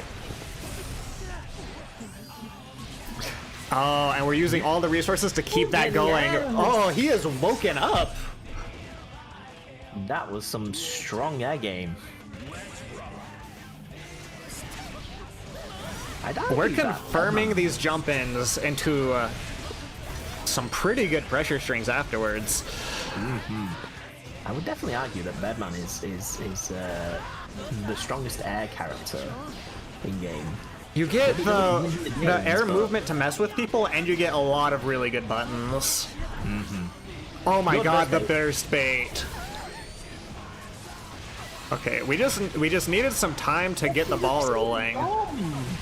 Continue that combo. That was sick. And there we go. That was a commanding second match from Monkey King. It seems like something just clicked. Oh yeah, they went, okay, I will use these 2 matches to download. I will give you these 2 matches. Give me all of your tech. Give me all of your responses, your habits, and then I will use them. Roll into the freight train. But this is the first game 5 of our streamed sets. Reverse sweep, very possible, but you know, again, Lai has got the knowledge on Sin. Very capable of switching this around now that they've seen what things that Bedman can do. I think both players know what's riding, because this is the most cautious I've seen them play the game so far. Just really wanting to avoid getting stuck in either character's pressure. It's interesting because Lai seems to be wanting to press the situation, even though Monkey is in the danger zone. Alright, well, and here's where Sin is happy. Okay, gotta take the burst. Let's go straight in with an air dash JH. Like I said, now that Lai has seen what Bedman can do, they're very cautious about getting into that situation. Uses the DP to get themselves onto set point. Let's see if Monkey King will reverse that, get it down to We're a Shin final still situation. taking great advantage of the fact that we've got projectiles and Sin does not.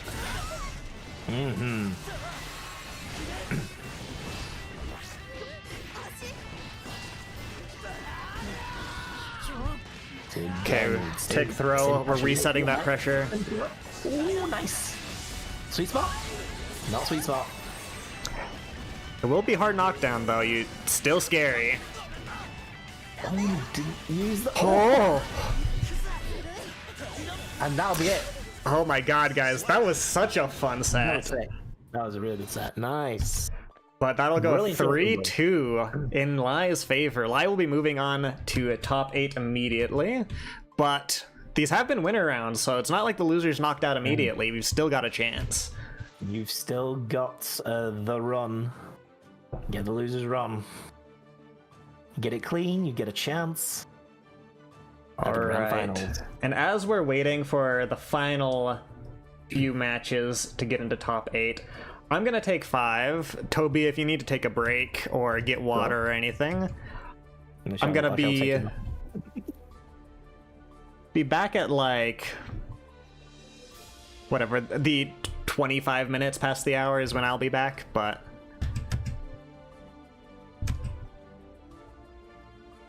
we shall see. We've still got a couple matches before in loser's side before top 8.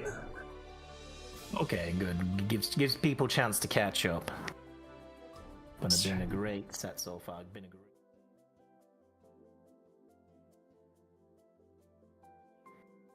Really exciting matches that have been going on. Been great to talk about. Lots to talk about. It's always a worry. It's, you know, if you get dry gameplay, it's sometimes hard to really kind of spice that up. But yeah, luckily with Strive, the gameplay oftentimes isn't dry. I have found. Yeah, it's not like that the times in Street Fighter V where it's got a Guile versus Guile matchup. Sonic boom, Sonic boom, Sonic boom. Sonic... No, yeah, I've heard from several people that their brain just isn't quiet enough to play the Street Fighter game sometimes, and it is a slower game. Yeah. Thankfully, 6 doesn't have that problem with Guile, but still, I remember the days on 5. Anyway. All right, I'm gonna start a timer and bring us to a BRB screen. Guys in the audience as well, if you guys haven't had water or need to grab a snack or something, please go take care of yourselves. Make sure hold on, here's Mushi with the raid. Oh my! Oh, okay. I'll stick around. I'll stick around. All right, we'll stick around. Right when we tried to BRB. Immediate mix-up. But Mushi came in and went, "No, hold this wake up, Oki." Welcome, raiders. Here, we'll just sit around here for a little bit, I guess.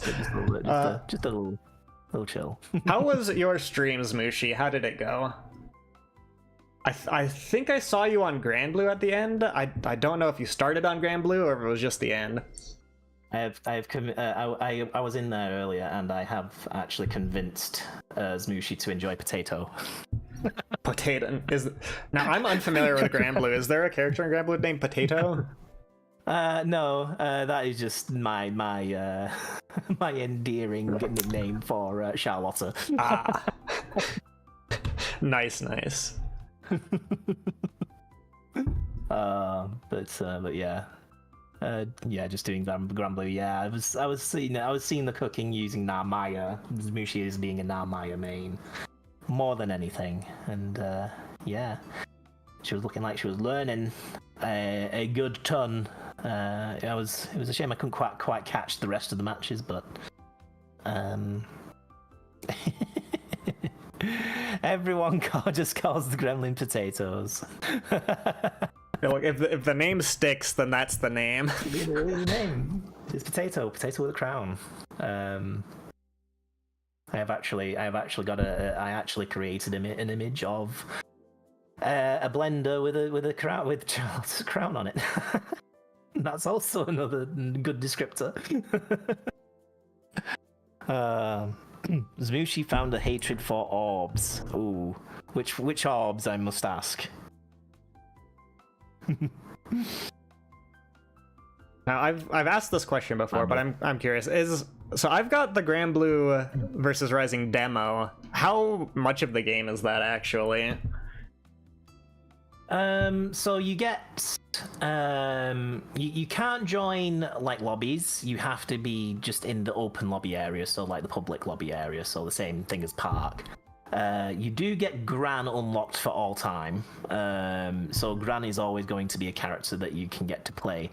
But you then get another 3 other characters on a... I think it's a weekly rotation. So then you can try them out, see if there's any that you like. You unfortunately can't purchase like characters individually, but... Yeah, I was going to say, that would be like...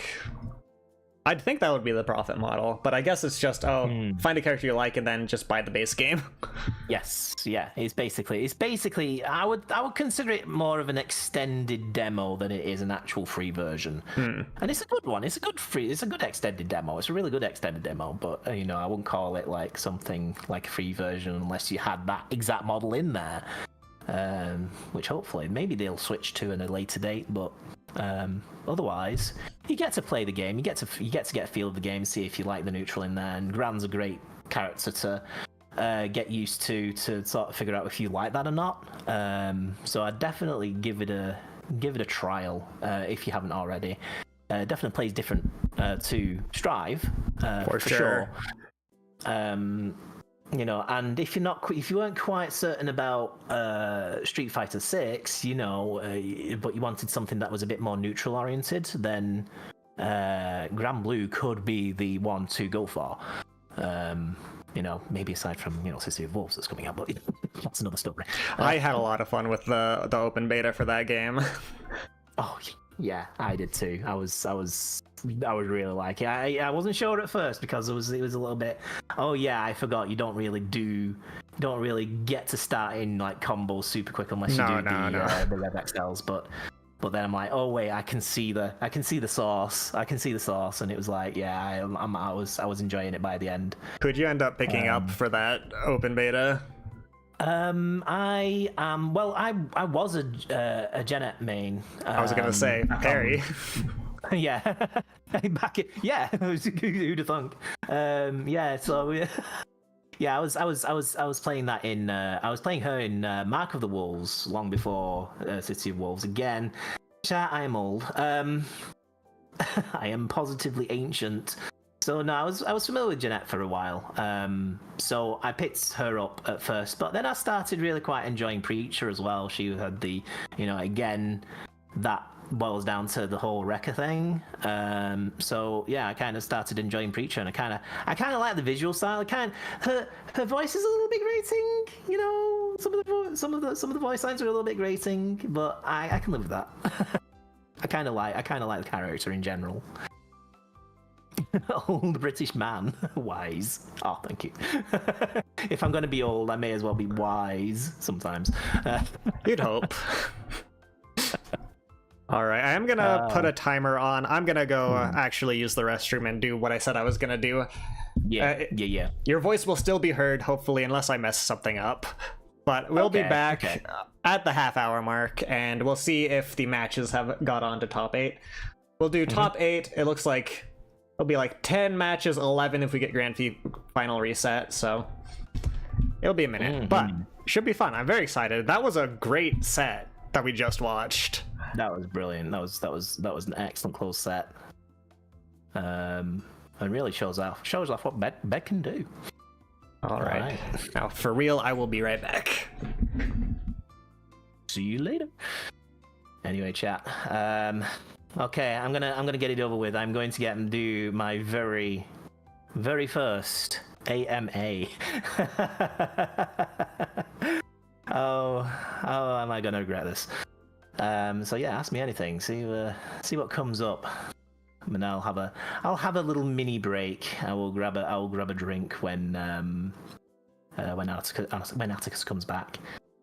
So yeah, and Wormsword, I tried Terry, I swapped to be Jeanette in the end, you see? I kind of like Jeanette, mate. Yeah, you see. I don't want to be the stereotype. What do you mean? What buff should Johnny get? Mist Finer into Explode Self. Next question. Opinions on gun footsies. 214-2147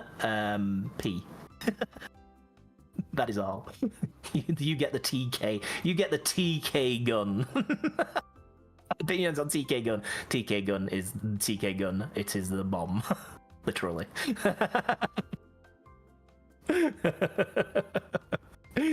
Give Johnny his coin levels back. It's strange that because Ober and I had been like talking about what to do with Johnny's kit because Johnny's Sin on a mechanical level they're a bit I wouldn't say they're overpowered. They're close to overpowered, I would say. And one of the things that was said was, well, why, because card pressure is so overbearing, why not just limit the cards to a degree? So that's a possibility. That's something that could work. Because Johnny's still fairly decently strong and neutral without the cards, but it gives people the chance to sort of work on his weaknesses with his stop dash and whatnot. Yeah, I don't claim Strive Johnny. Rev 2 Johnny will forever be my version of Johnny. I do not blame you. I do not blame you one bit. You could end the statement at Johnny is strong. It's true. I say so in twice as many words. That's just my thing. But yeah, Johnny good. Johnny really good. I think he just I think both Johnny and Sin just need a little bit of tuning. Same with Potemkin. But I think if they keep his strength, somehow balance him to basically have the same level of power and ability, but not make it so people want to alt F4 every 3 matches against him. I think that's the way to go with Potemkin. Nerf positive bonus season 4. Meter gain. See, that's a thing. I don't even want pot shot. Yeah, I think a lot of Potemkin hate could be solved by trying for people trying to kind of get used to the matchup. Because I think a lot of people just didn't get to fight a lot of good pots until Season 4, and suddenly they just don't know how to handle him, as well as other characters. But at the same time, I do understand the problems that people have against him. So... Take Pot off the roids, don't shoot his kneecaps. Yeah, I don't think he deserves significant nerfs at all. Yeah, burst build on hit a little less. I think it's the big body. I think it's more tied to him being a big body rather than him being his own character. I think really he is. I think he gets more of a robbery factor when he can basically tank 3 or 4 or 5 correct guesses and then suddenly kill you because he had meter. Just one pot buster just turns the game around for him. Not a good feeling when it can get turned around as quick as that.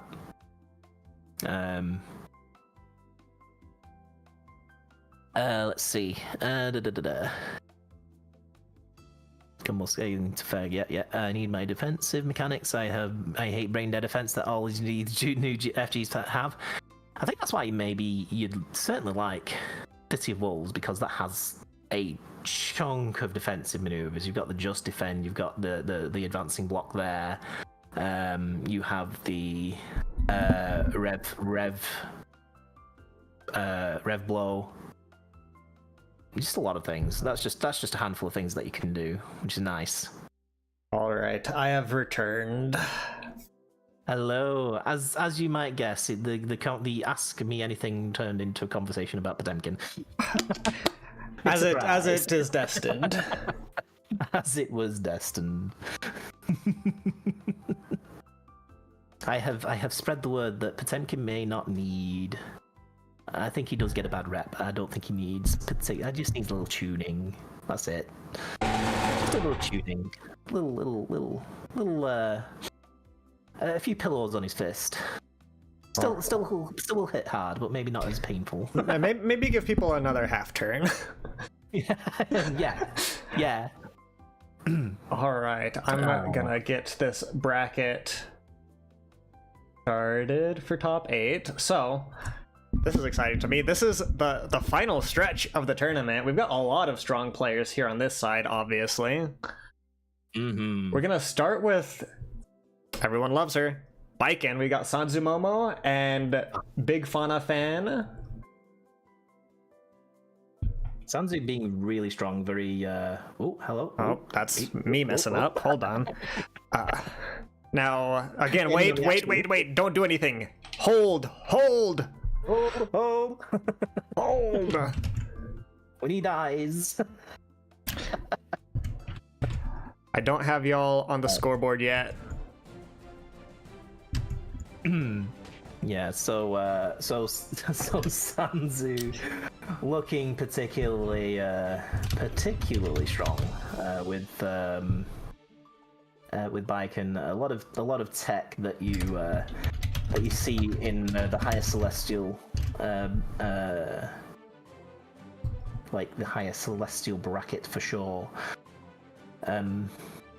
Just a lot of different mix-ups and a lot of dash counts, a lot of speed. You gotta appreciate a Baiken that somehow breaks the stereotype of being slow or methodical with the offense, but instead just opts for all-out unhinged. The less hinged, the scarier. Certainly. Mm-hmm. All right, on my end, I am set up. You guys are good to go whenever. Much appreciated, guys. I have Baiken training partners. I do the Baiken Geo matchup quite often. Mm-hmm. If you're comfortable with DP inputs, JS from Baiken is a scary button, but Geo's DP will destroy that. Yes. Yeah. Mankind knew that they cannot change society. Yeah, somebody has, like, say, I have also got the we seem to have both the same sort of training situation. Do you play It's with great. Fani a lot, or is there another Geo? I do. I play. It's funny that I play Yeah, against a lot. Fani's so good. I need to watch more of Fani playing and steal some stuff. Okay, you love the parry. Yeah, there's the exploiting of certain gaps. And there's DP hitting an air button. Kind of shimmying, kind of. If that's me, I'm thinking I'm playing around, is she gonna parry and give me a full counter hit combo? Oh, manages to delay the pass through to make that situation very meaty. Big 2D. Good decision not to burst there. I think the tether pulls you back in even if you got out. But yeah, very wise of Baiken keeping burst. That JH there, I thought, that JH may be coming out, but it's going into a vortex. I don't think you've got to keep that sword in your hands long. Okay. JH. Okay, we've got hard knockdown. Is it gonna be cross up Yozansen? Is it gonna be not cross up Yozansen? Is it gonna be one of your other options? When she does get it, she gets it. Or Escabari from that far away. Brave 6P there. Yep, there we go. Managing to use DP to stuff Baiken. Command the battle of the meter there. RC against RC, blue beating purple. Now we've got 50 meter on Geo. There's some tricky stuff we can do. Absolutely. They're going for the overhead. That was a good option. Just patience. Like, unfortunately, without meter, Geo doesn't have that high-low that other characters have. Good work putting one on the board for Sanzu Momo. Oh. Yeah, but I don't think Kim is going to take this one sitting down. Like, looking at what Kim could do before, Certainly not. Is just a lot of kind of picking out the weaknesses in their opponent's offense and capitalizing on that. Well, I think we've both mentioned it, but the Geo Baiken, Geo players don't like fighting Baiken, but it's a toss-up a lot of the time.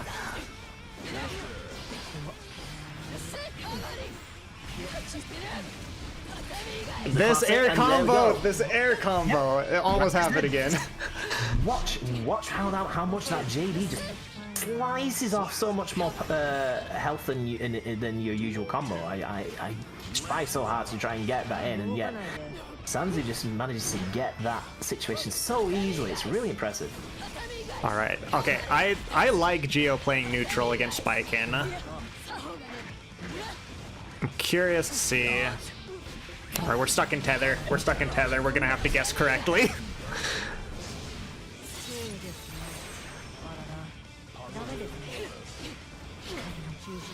Good overhead there. Trying to keep the pressure, trying to frame trap there a little bit. Just vary out the timing, hope she presses. Good hit there. We capitalize on it. And we bait the burst. We're not going down without a fight. That is my Geo. I love that one. When you flip kick and hit her behind you, I love that. That was art. I was worried about that. I was like, I know Geos will kill off that. It's just so stressful to see if it happens though. Okay, we're picking up this combo.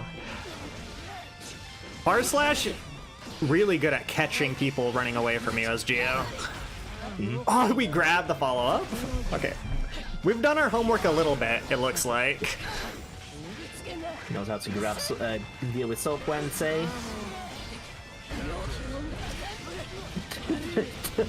Yo, Zamson, wake up! How he uses good stuff. Brain kill. Sanzu has such a strong showing right now. Like I said, speed. The speed of which Sanzu can use Baiken is quite. It's scary. It's a lot faster than I can do it. It's a lot faster than I've seen a lot of other Baikens do it. Just using, like I said, a lot of dash cancelling, a lot of using quicker pressure options on OQ. It makes the mental stack a lot harder to eventually deal with. Oh, okay, we're getting a lot of big button counter hits.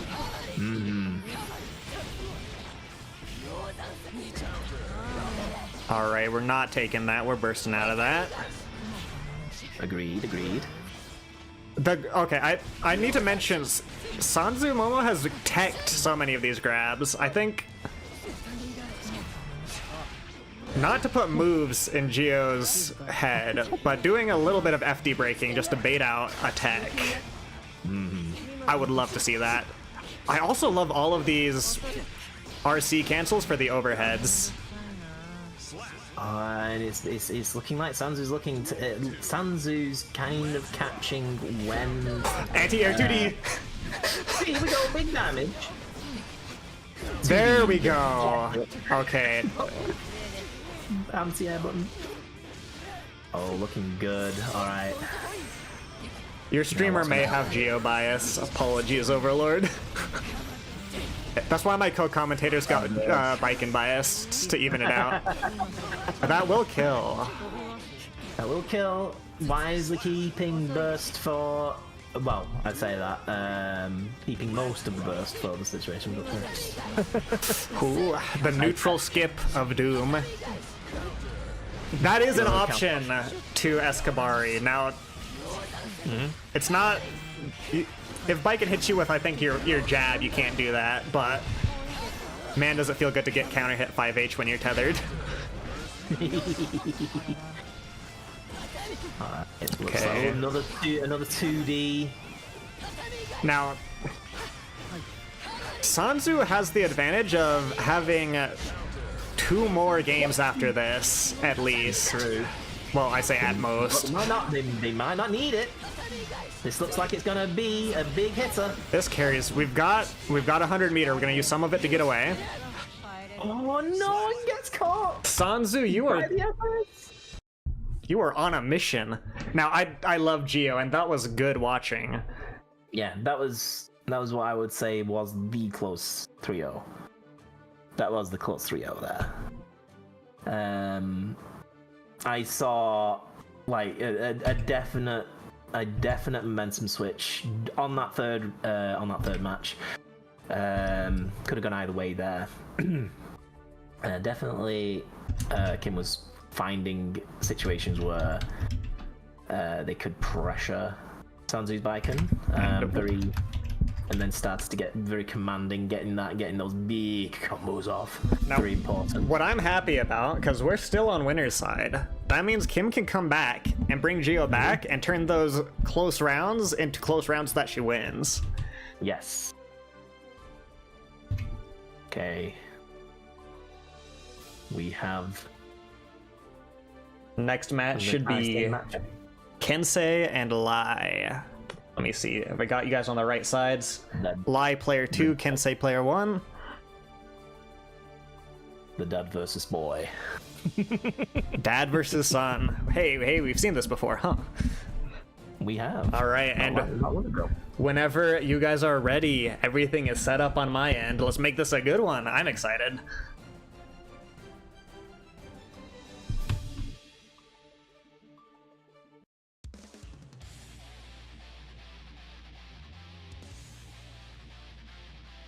Yeah, Kensei is going through the Sin Gauntlet. Just a little, yeah. This is the second Kai in a row. Sorry, Sin in a row.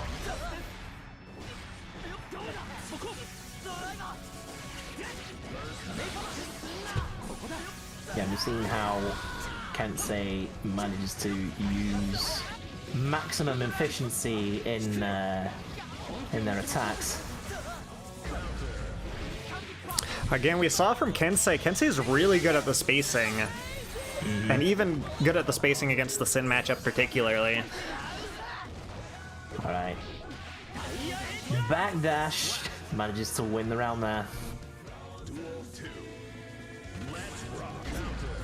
Good counter hit. Now, oh, there's a gap there that you can DP apparently. Yep. Not the only one with the DP though. We've got it on both sides, as we are shown repeatedly. Okay, attempted for the JH, but immediate retaliation from Kensei. Nice chunk of damage. That tap dust doing work. Almost less reactable than charge dust. No. Good God, Kensei.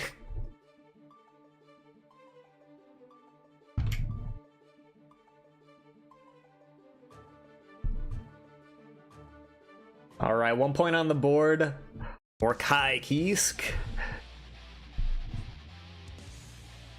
Yeah, you can see the 4,000 plus levels of experience in Kai here. It's just he's piloting Kai so well. Very clean, not very many mistakes.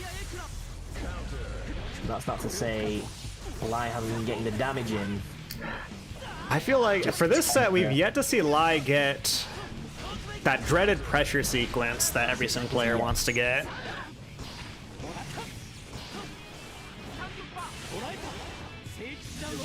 Basically, he's not had a chance to basically stop Kensei throwing out the DP when he can bait it out or something.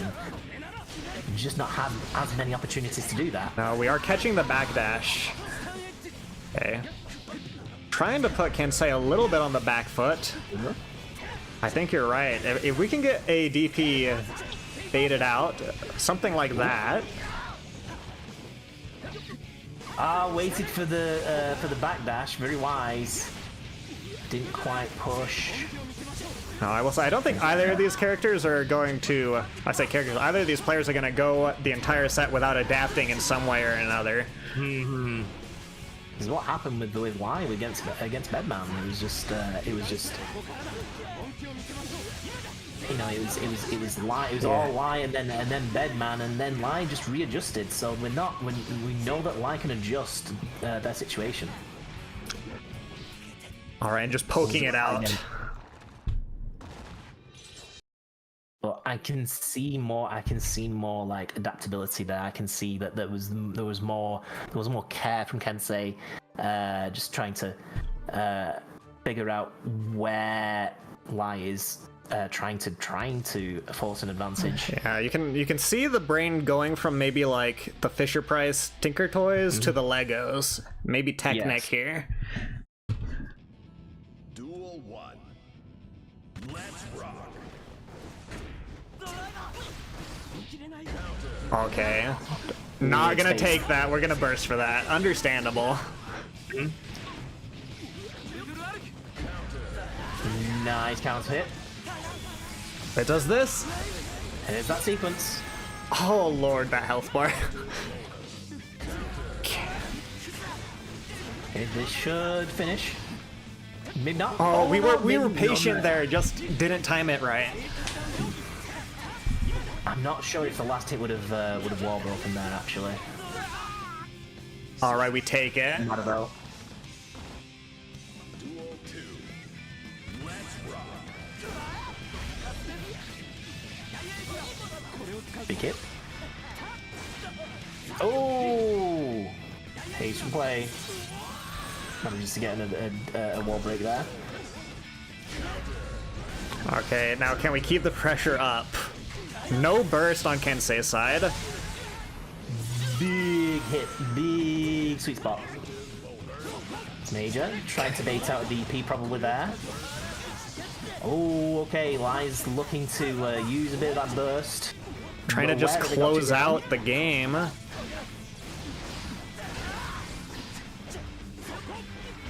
Lai will be looking to try and at least get the burst. Okay, no more burst for Kensei. We've got 100 meter on Sin. This might be it. Doesn't matter. That is it. Oh my god, that was beautiful. That was a that was like a clutch sweet spot there. I don't think the non-sweet spot version would have killed actually. I think. I may be wrong. I'm not a It Sin would have player. been close. Well, Sin players in chat? actually, I know less about Sin than most people. Yeah. All I know is that I'm glad that we've got a game 4. Yes. We see the cogs turning. What a 2K to stuff out direct clap.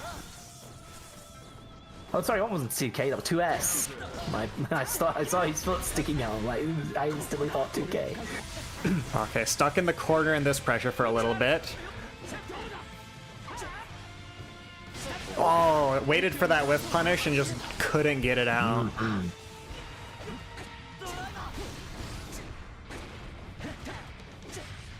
Okay, we've got tension and we've got stamina, which is a scary place to be if your name is not Sin Kisk. Oh no, don't think that was a sweet spot. Oh my god, Lai. The pressure.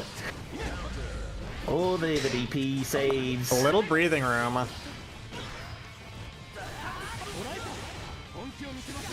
The Ties have fastest turned a one little ever. bit. We gotta get positive bonus on the father side of the equation. Some stamina and meter on. Oh, we're bursting for that too.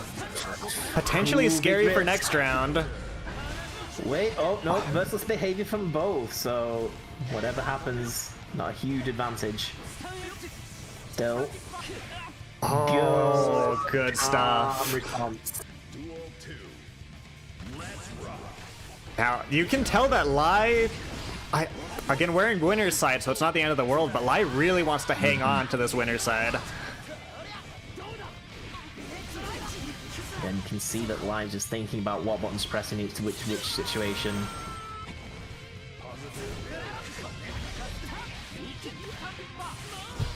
Big wall to wall. Alright, there's no burst for either one. We've got a lot of meter, though.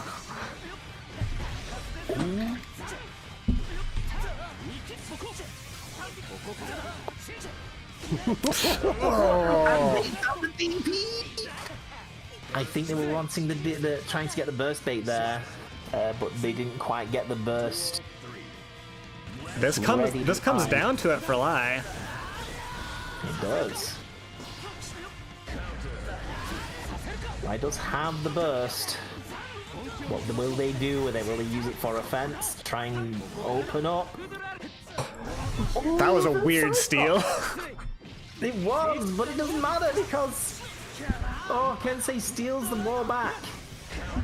Oh, That's I'm not sure big. if that was. I'm not sure that was what was happening there. That might have been a misinput. I don't We've know, still maybe they were got also- burst for Kinsei. Very, very scary position. And that's going to be some significant damage, and that might end it. Yes, there we go. Good stuff from Kinsei. And a wonderful fight from Lai. Now, Lai could bring it back. We could see there's a non-zero chance there's another Kinsei Lai depending on how the chips fall. But that was a fun set. I can see where the winners where the winners bracket's going. It's gonna be intense. Very good. The adjustment was just really nice on Lai's end. Just as simple as it may have been, but you could tell the skill of the player just by just subtle situations like when Kensei was coming in with the stun dipper, and then Lai just reacting with the JS. Just a nice measured, calm-headed response to that, because what could have happened there is that they could have pressed JH in a hurry. Then that would have likely low profiled, and basically Kensei would have got the punish. It's very cool to see the play change throughout the set. All right. Now we've got Overlord, and I've accidentally stepped on the duel station. Ignore me. Overlord and Isozaki. I think this is a match that has happened in TNS Redemption bracket before. Oh. So Overlord, obviously, big member of my community, so I know the ins and outs. But I'm curious here. Please don't go yet. Allow me to get scoreboard set up. Locky is out here trying to rig the game. Okay. Says he has money on Isozaki.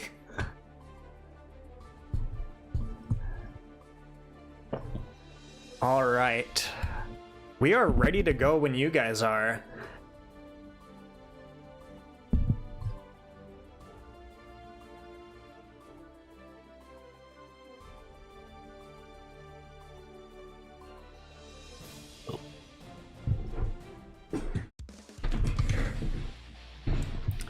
So, I don't know how Baiken plays into Sin.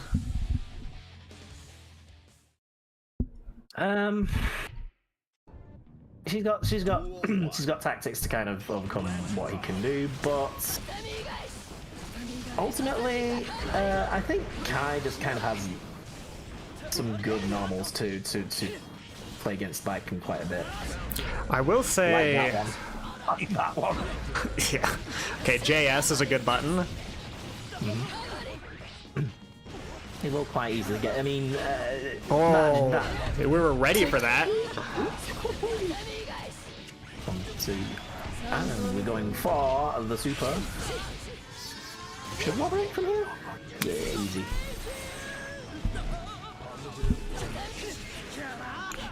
Okay, we're gonna do yellow RC there to take our turn back, and we're taking it back. I think he's blocking. That was a safe jump. Yeah, that was definitely a safe jump.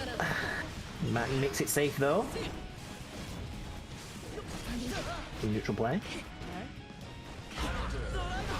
So again, 2S is a really good button against Baiken. Just barely didn't get the wall break there. Wanted to get out of that situation. And we take What a your love burst. We take those. Duel 2. Let's rock.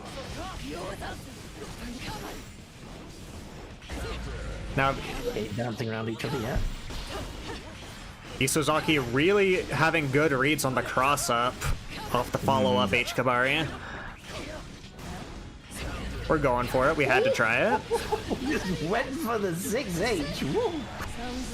Ooh. Stonks.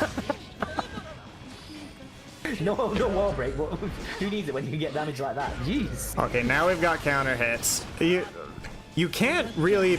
Now you can be afraid of the parry because you're at no health, but your Sin, you kind of have to keep the pressure on, even with a character like Baiken.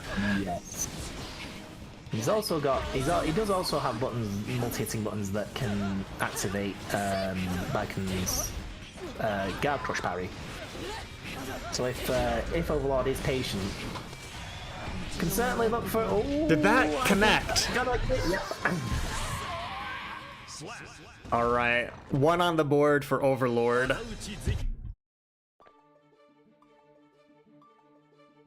That was a fun dance around neutral. Gonna say. That's 6H after dropping down. I am more of the, you know, parry or whilst he falls. I like to as he falls from that DP, just show the elbow, put the fear. No, just make him go no, wait. You must respect the mental damage. Sometimes the moves, it's more important that you shake them up than that you do the optimal thing. Here's what we like to see from Sin. But gets the 5H.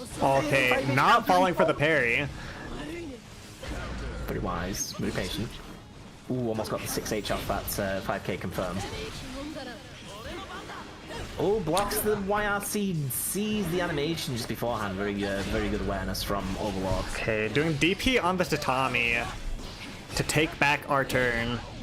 You kind of gotta take the parry because you can't afford to be afraid. Oh, misses the 5k extension on that. Doesn't matter anyway.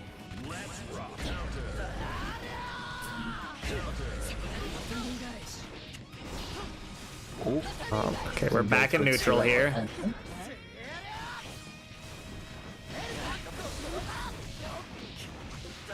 And we're gonna carry through the wall.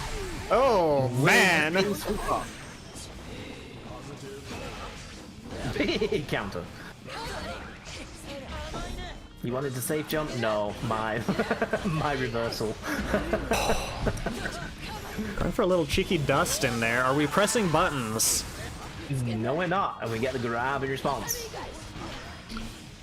Ooh, wanted the extra grab. We're getting wise to some of these grabs, teching that one.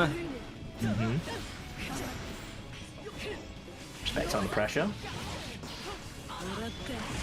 And gun Cat super. Cat is the anti-air. Overlord making Isazaki very aware that he can't press 6P all the time against Baiken, not with air gun in play. No, sir. I love gun.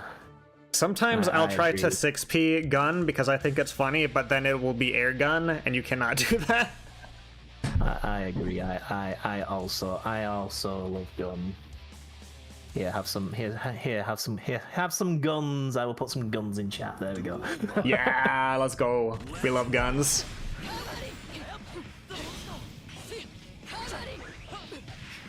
Oh, and now we get the tether combo, but not for Baiken. No, not your tether combo. My tether combo. Tether combo. Through the wall. No hard knockdown, but we've got the meter. Get positive bonus as well. Oh, nice. Now we go for it. No, that was cooking. And we just gotta get a poke to finish it out. That's beautiful. I think they could have finished that off with expending their meter for the explosion at the end, maybe, but I'm not sure. A punish on the follow-up. Good air to air. Oh, Oh, and we're waiting for those. I feel like Overlord has made some good calls for baiting some bursts. Okay, what's the response? Big counter hit. You know what? I'm wondering now if can you? I'm now thinking. Hold on. Got the gears Situation, turning. Would that be the optimal thing to do against Sin? Because could he do anything against that at that point? Hard knockdown or a kill. No, wrong. Wait, I'm silly. Good work, Isazaki's side. 6H is the way. Yeah, see, I don't get to fight Sins that much, weirdly enough. All right, one on the board for Isazaki. There is deceptive damage on the field when Sin is playing. Getting scared. The fight back is real, chat. Duel 1. Let's rock.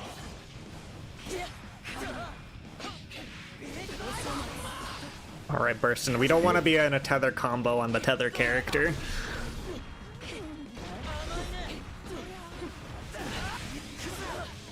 Gets caught out by the overhead. All right. Now we're gonna get that positive bonus on a character already scary. The momentum tech and response.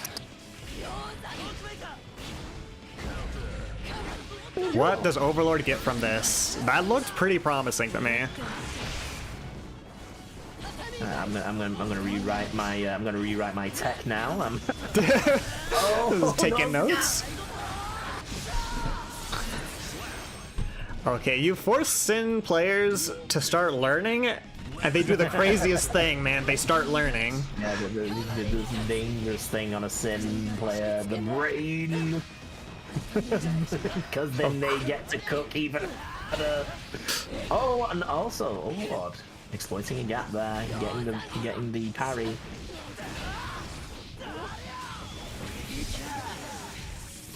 More lightning.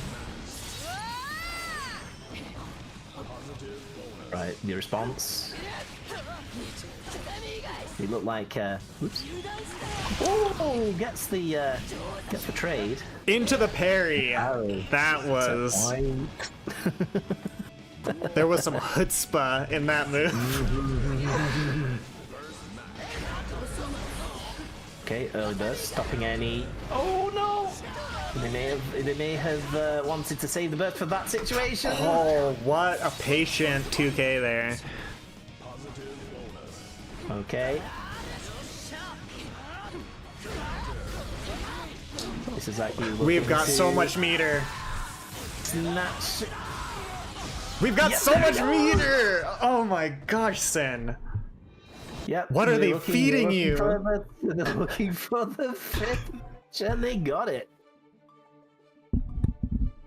I love this. I love it. Give me the game 5. I require close Overlord game. hitting me with a stick. Hitting the commentators with a stick. The aggression. The aggression. Well, we'll see how that changes the playing field.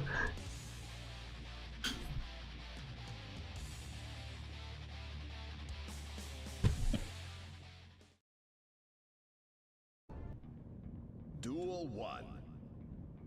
Yeah, adjusting to each other really well. Oh, expected a quicker button. They were probably expecting outcome there. What a 5k to beat out the JH. I think we're just not fooling. We're not fooling Isazaki with the cross up anymore. No, doesn't seem like it. Good attack on the throw. And here's the great attack of the game.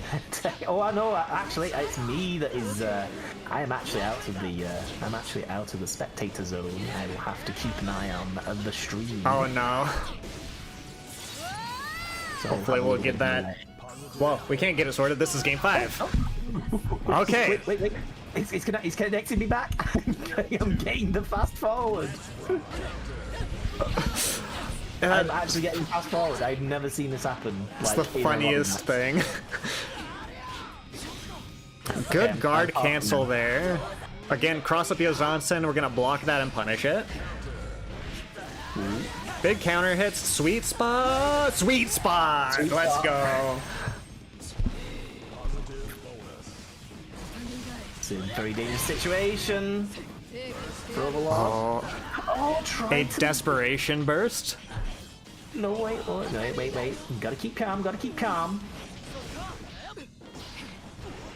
It's not over till the screen says slash, so we've still got some fight left in us. Come on.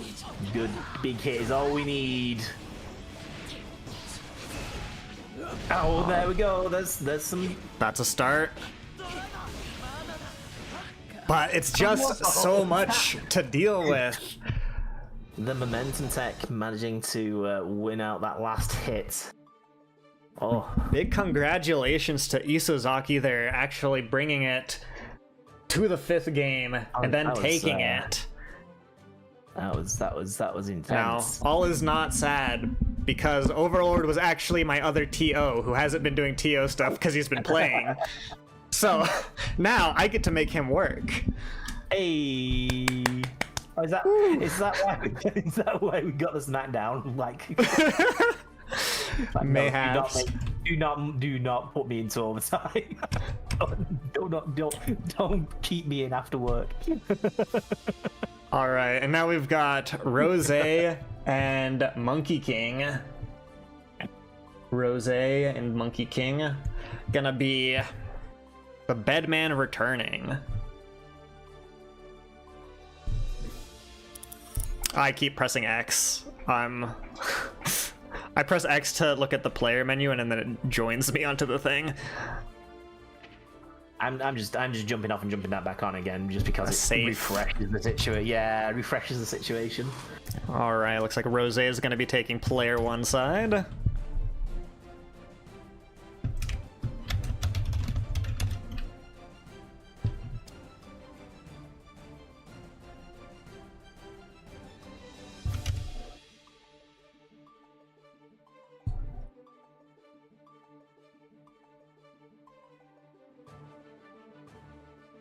Now, I don't think Rose has been on stream yet.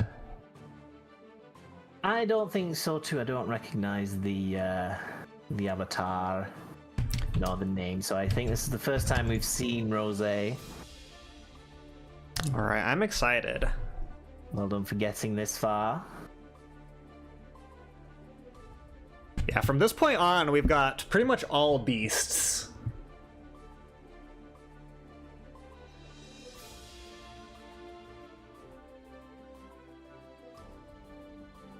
We'll see if these are two. I would say these are two unconventional characters, the Bedman and Abba. Yeah. Yeah, I mean, Bedman matches in general are just rare to see anyway, so having that paired up with an unconventional character, I think I've seen the matchup before. I think there's another channel that I watch who I've seen where this has come up once or twice, but no more than that. And yes, I have received word Monkey King is just resetting his game. Strive was being right. Was being wonky. A little bit oopsie. A little bit oopsie doopsie. There we go. All right, and on our side, we are ready whenever you guys are. Let's see, I'm excited to see some Jealous Rage. I'm excited to see some Beyblades. Maybe even a bed install. Oh, bed install, go straight to IKEA. Yes. Duel 1. Let's rock. Now, for how good Bed is in the air, even non-Jealous Rage Abba has some pretty good anti-air buttons. It's a dangerous thing to press. Already out of the Jealous Rage. We're gonna need to see something happen on an anti-air, but it might not happen. Bomb to break the wall. We've got 50 meter. We can do whatever we want with it, and we'll chip with the projectile. Just a little wobble. Seeing how much meter on Jealous Rage that we need immediately going in there. So this is smart from Monkey King. I think as soon as you see Jealous Rage, if you can get a gap in there where you can start putting pressure on Abba and just wait out the timer, even if you're not doing damage. Oh my god. 1 second. This is really interesting because I usually see Abbas go like keep their meter as high as they can. Rose showing. Here we go, some technical ability there, nice. But yeah, I usually see Abba wait until they get full meter before they start transforming. It's rare that I've seen an Abba just get into Jealous Rage as soon as they possibly can, like right there. But the reward for it, I think, if you can make up the distance and get it going, especially because you can do the reset into your string, and if you hit the key and go into Jealous Rage again. Yeah. It's high risk, but it seems to be high reward. The pressure, getting that early pressure, it's really working out. Having to deflect shield to get away from the pressure. Jealous Rage does not make it difficult to redo the pressure, and that's what I'm talking about. We're gonna go through and beat in Jealous Rage on the screen swap.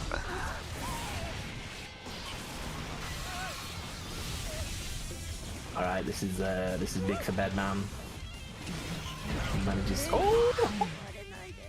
And we got one on the board for Rose. That quick RRC was pretty dope. Yeah, that's impressive. I've not seen Abba do that really. Just get in there, just get both hands in with Jealous Rage and just keep it there. It was only really on the first round where it didn't quite work out. It's certainly, you're at a disadvantage if you can't make it work. But I think maybe against Bedman, you just want to get there as fast as possible. Yeah, that might be the strat. That might be a character-specific strat. Because what is, again, no meterless reversal, a big body. I don't know if Alba's got anything specific against big bodies, but just easier to hit often.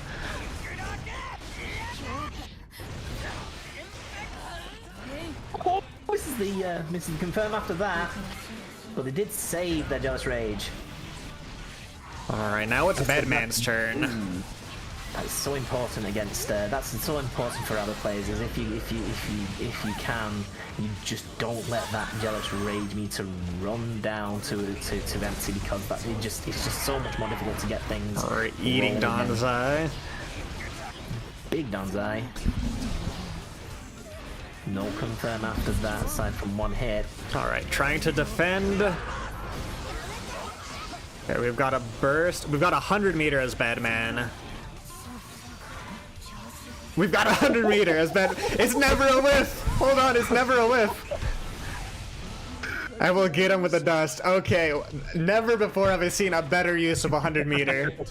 that was insane. Monkey King was embodied by the spirit of Potemkin there. Yes. I couldn't agree more. Yeah, there's a member of my community, Vortixian, was brought out of the shadows because of that.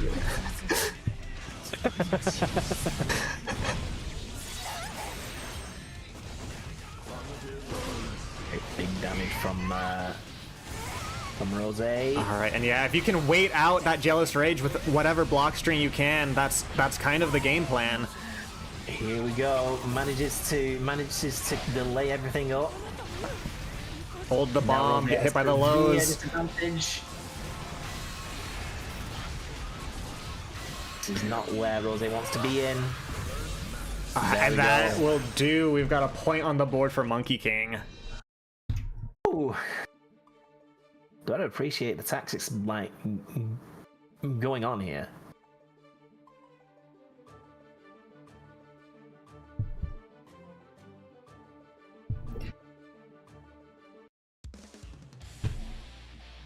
The speed overwhelming Monkey as much as Monkey then doing their best to snuff out the pressure before it even begins. Yeah, well, it's very, very intense. I think part of the reason the round or the early Jealous Rage is so scary is because, well, I'm just gonna say what's obvious. That's what her win condition is.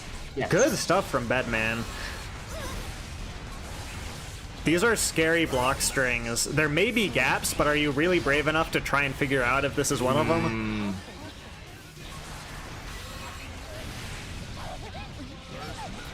to get hit. Bursting, we don't want to go through the wall. We're in Jealous Rage. This is scary. Oh, the 6P manages to win that situation out for them. And gets the win. Alright, and Bedman on a roll. We've got the momentum going. I noticed that Rose now kind of switching up tactics by keeping a hold of Jealous Rage. Yeah, now we've got the almost full meter Jealous Rage. We've got a lot of time to work with, a lot of time to do damage, to close the distance. To do the shrimp attack. Lassie, yeah. All right, a little bit of baby Jealous Rage, because I'm pretty sure we're going through the wall. Yep, this could be. And we're gonna go to the other side with about half a bar of Jealous Rage still. Yep, that's to be expected. I'm gonna say. Yeah, I'm wondering if now Rose is kind of keeping a hold as much bar as possible, just to see what Monkey King is trying to do to stop the pressure and finding out alternate routes to disrupt. And it's so hard. You see the deflect shield going there, but Bedman can just he has so many advancing moves that even deflect shield can't always stop his block string.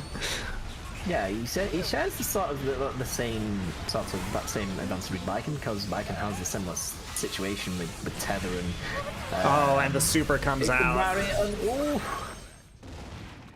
Very commanding. Another point on the board for Monkey King there.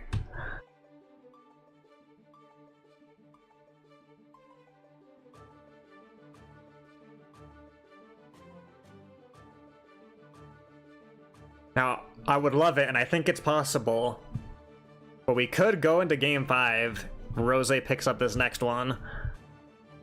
But are we seeing a character switch, maybe?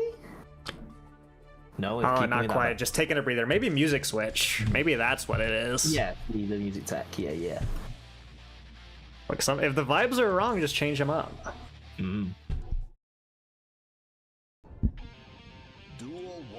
Okay, we've got the Kai Sin theme, right?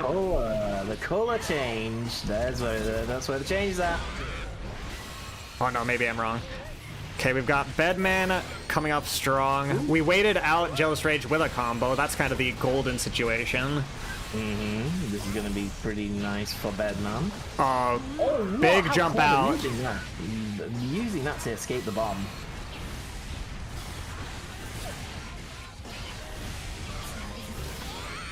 Oh, but that might be it. Yep. Yeah. That should kill. Monkey King is just optimizing that pressure in the corner. Yeah, so as soon as oh no, the Danzai from behind, that was not planned whatsoever. All right, and again another situation. Now Rose is in big trouble. This has been a win condition. Yeah, we want to burst out of that. Yes. We want to find a way to build that Jealous Rage meter, Not gonna be but it's easy. hard to do. Yeah, not with this pressure. It does. This is now bed install. I did ask for it. This might be my fault. Okay, that's good punish off of that. Okay. All right, this is a big opportunity to get this back. Deflect shield's not saving you. It's Jealous Rage Abba. Oh, we're cooking. We're cooking. Hey, Rose found the opening and went for it. You've let me bare my fangs. Let Rose cook. Gave an inch and she took a country mile. Ooh, that was delicious. What a great comeback there. I like that yellow meter going up. I like that yellow meter turning red. A brilliant combo. Air command grab too. Oh, into Jealous Rage. This is bad news though. If We've managed to wait out the storm with combos, with damage. Okay. Yes, manages to get that. And we had to. That was big. I don't think I've seen Bedman that high in the air ever. Beds don't go that high. Not normally. Okay, install. Not within sight. This is a. Come on. Okay, there we go. Is it enough though? We're waiting it out. We've got the block strings. This is what you've got to do against Jealous Rage. Oh no! There was no change. Just making sure that the Deflect Shield stops non-Jealous Rage Abba from getting in. We can just poke it out. Can we get in? There we go. That was the 6p. All right. I don't know if they could have changed after that anti-air. If they tried to get the change out of Jealous Rage in the anti-air to get that meter back. I don't know enough about Abba to say one way or the other, but that was looking good. I loved what Abba was losing the round, just took that little bit of chance to go full Jealous Rage, go through the wall every time. Just like wreck that round, like just go went through Bedman's health. It was a delight to watch, but yeah, that was amazing. Loved it. Things are not slowing down because next up we've got Kensei and Sanzu Momo in winners finals. This is the one this is the one I've been waiting for sure. I was as soon as Kensei secured that last match, I was like, this is gonna be intense. Both of these characters know their characters' strengths and limitations pretty damn well. And the thing about this matchup is that Baiken clearly has the advantage on mix. However, Kai kind of rules over Baiken's neutral in pretty much every aspect, even her air. Which again, if you're scared of using the JS, you know you're in for a bad time.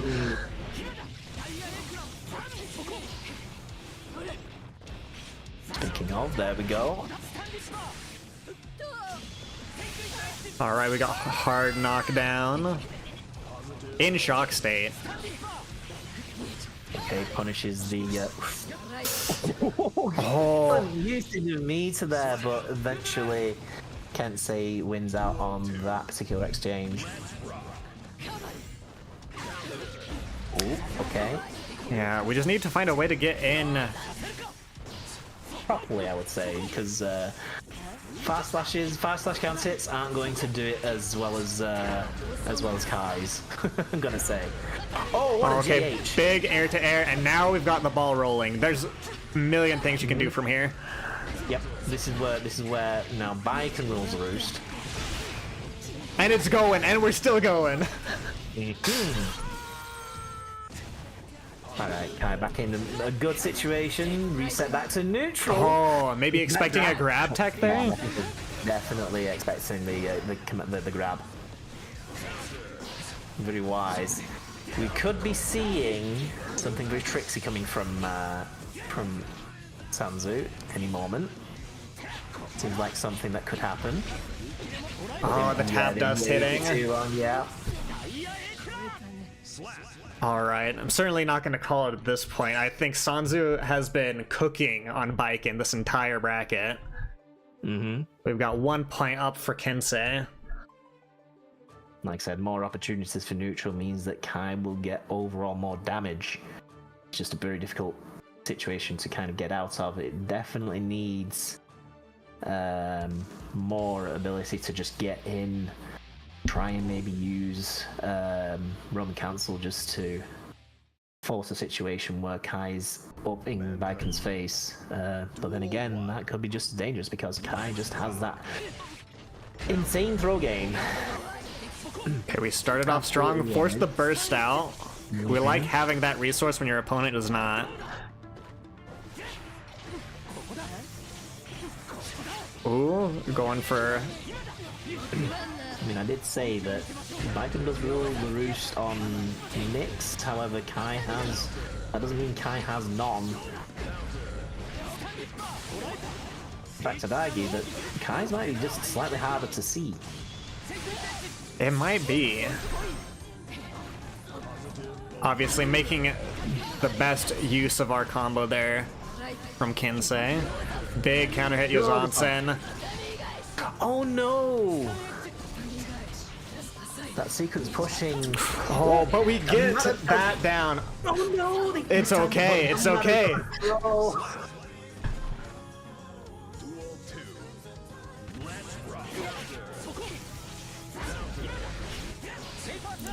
Oh, that's big. All right, we get the burst out, and we're gonna have burst in 2 seconds. Good block on the food right, but gets mixed with the dust. Big hit. All right, if we can just, if Viking can navigate this neutral, but we're putting the pedal to the metal with Kai right now. Mm-hmm. We've still got one more round. So Kensei won't. I don't think we'll have burst at the end of this, but we might see something from Sanzu. But they may just use it for Wild Assault. But These are, I like these pickups. That was a good decision there. big. Counter hitting that grab attempt. It's so dangerous using that projectile. It just basically means that Viking just gets in. This is the same process as we would I believe somebody mentioning earlier with Leo. Using the slow projectile just means that Viking just can go in and at worst just start a block string. Not to say that it's a completely bad idea. Just you got to time it right. You just got to time those. It's certainly a risk. If you do it immediately, if you do it in neutral, you're you're dying. You're at least dying. Yeah, and just trying to be aggressive here so that we get out of neutral. Again. And if we keep the pressure up, we get that. It's beautiful to me, that air combo. Oh, the throw!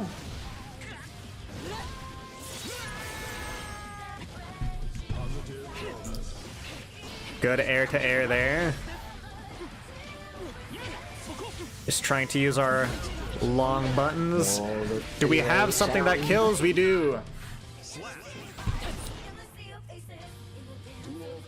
It's something I'd let Znooshi know all the time. You need to put that tatami filler in. Yeah. Please.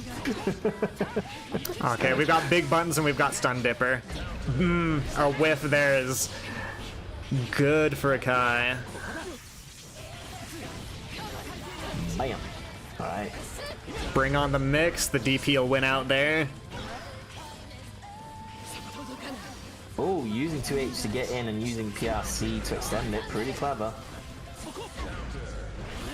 Excellent 6P. Ooh, tried to get out with the fireball there. Almost spelled disaster. Almost got the end of that. That was really hard to keep up because that was such an awkward height to do that from. And we're going to cleft you in twain. Alright, another board on the game, another game on the board for Sanzu.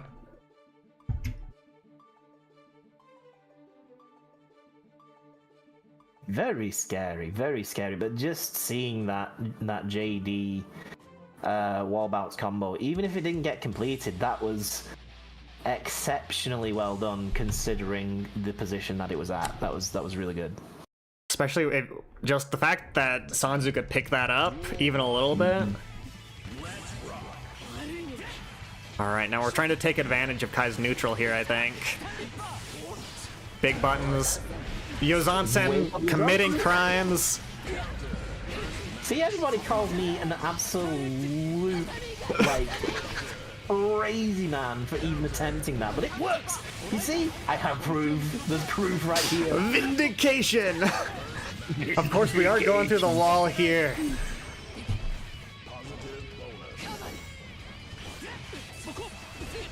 Stay where we're strong. Okay. Oh, Yozans! I couldn't even tell you at gunpoint what side Baiken was on there. That was crazy because Sanzu seems to be quite comfortable using the Yozansen mix on tether on the throw ulti there without using the double JP frame jab. All right. Well, big air counter hit. That was an excellent conversion. Gets the super. This is very dangerous. It ain't over. We've still got mix. We've still got mix. Oh. The tatami coming in, beating Fuder Arc there. And there's the quick RC throw. That was just showing Kai, hey, I can, you know that throw thing you do. I can do it too. She certainly can. Sanzu coming out 3-1 there, really showing Baiken to be the demon of this bracket. Oh yes, absolutely. That free comment, am I a demon? Yeah. Yes. No, that was good. That was really good. Yeah, it's funny. I played against the Echo Squirrel. His Geo against my Baiken, and I think I think the highlight of that one was when I did do "Wake Up Yozansen," and I think what the words that came out of his mouth were exactly "Wake Up Yozansen," but he stressed it so much. It was like, "Wake up Yozansen." Nosferatu. Nosferatu. Alright, looks like next match is gonna be Lai. Wait, it's Lai into Isozaki. If you folks remember, that's gonna be a Sin Mirror match more likely than not. Unless somebody decides to change it up a little, throw. Now, I know we've got some flexibility from Lai. I've seen Lai play other characters and do well. I'm wondering if it's just sugar water for everyone, though. I'll give it all the sugar water. Just get the barrel of sugar water out. Bring us that sweet wait stuff. a second. Oh, we've added a little salt. That's not Sin. Hold on. In fact, it's not salt. That's blood. We've added blood to the sugar water. No.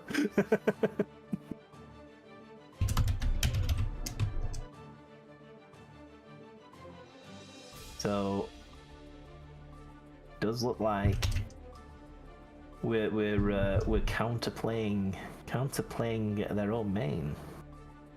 All right, we should be set up unless I completely mixed up your guys' avatars. I believe that's Isozaki on the left, Lai on the right. We should be ready to go whenever you guys are. Nell looking very upset about this. Right? Very upset. It's like, what manner of craziness? What? How are we pulling this off? What's the game plan here? The hate for the mirror match so strong that you will play an unfavorable character into it. Not to say Slayer isn't good. Slayer is very good. Oh yeah. You're gonna hit hard. Like right here. 40% for a 5-beat combo, not bad. Oh. Master Hammer leaving Slayer very plus. Sweet spot! Sweet spot!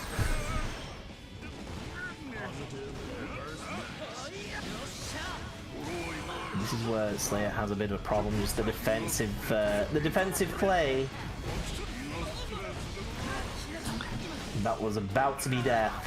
I'm going to be a power bunker loop. Yeah, I think it was a wise choice using resources to get out of there, especially since we've got the round.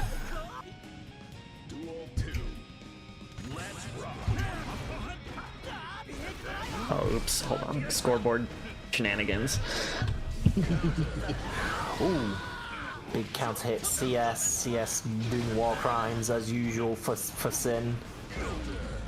Good mix, but we got no stamina. So we're opting for Okay, some what I resets want here. to see, I'm speaking this into existence, sorry Lai, but beating on Slayer in the corner, you always get hit by Slayer going to the other side of you and pile bunkering you and splatting you in one shot. Yes. Did you know I actually got killed, like, outright by a Slayer that with just 4 hits? Bringing 4. Slayer to the wall and killing him there. 4-hit Slayer? That seems high to me. Look at that. You cannot have a better wall slump pose than Slayer. It's impossible. It Abba's is physically pretty impossible. good. Abba's is like face into the wall. Yeah, I'm trying to remember it. I think I do. If it's the one I'm thinking of, yeah. I can see it. Okay, and now we're back. Oh, we We've- got to this. We've got a breath of fresh air. It's okay. It's the it's the meta strategy. Yeah, just Duel let 1. them think they've got control of the situation. All right, Irish Sin versus Frosted Tips Sin. All right. We now have to pay extra attention to see which Sin wins. Will Drunk Sin make it? All right, positive bonus for Lai. Using the 6K mix. Good 6P. Now, it's kick. not always the case, but... Oh, we're breaking the wall here. Sometimes fighting the mirror is hard because the fake stuff everyone else lets you get away with, the other mains of your character don't let you get away with that. Good burst. Patiently waiting for that so grab. Duel 2. Just letting you come into their open arms. Yeah, using recovery on that JH to their advantage, using their quickest thing they can do. Big hit.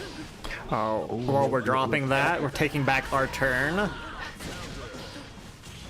Isozaki opting for super. Blocking, yeah, there we go. There's a throw.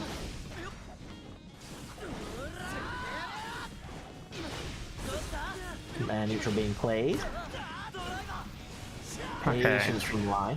Trying to catch something with those really good air buttons. Isozaki bringing it home. Not quite a wall break, but we got all the way over to that side at least. Both looking to know about the fabled elk shot. Good stuff. Potentially made famous by none other than FGC Widow.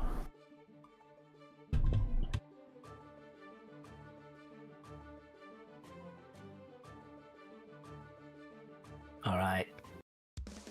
Looks like Tazaki's staying with Sin. Felt a bit more comfortable in that matchup. I do agree. I think there was a bit more of a chance to fight right there. Let's rock. Lai just told us he doesn't have an RC macro. Someone He's pressing 3 buttons. What? Wow. Actually, no, I would do that as well, but no, I'm far too comfortable with having an RC button, especially when you involve Grift. All right, we're using 50 meter to get through the wall because we're gonna make that right back.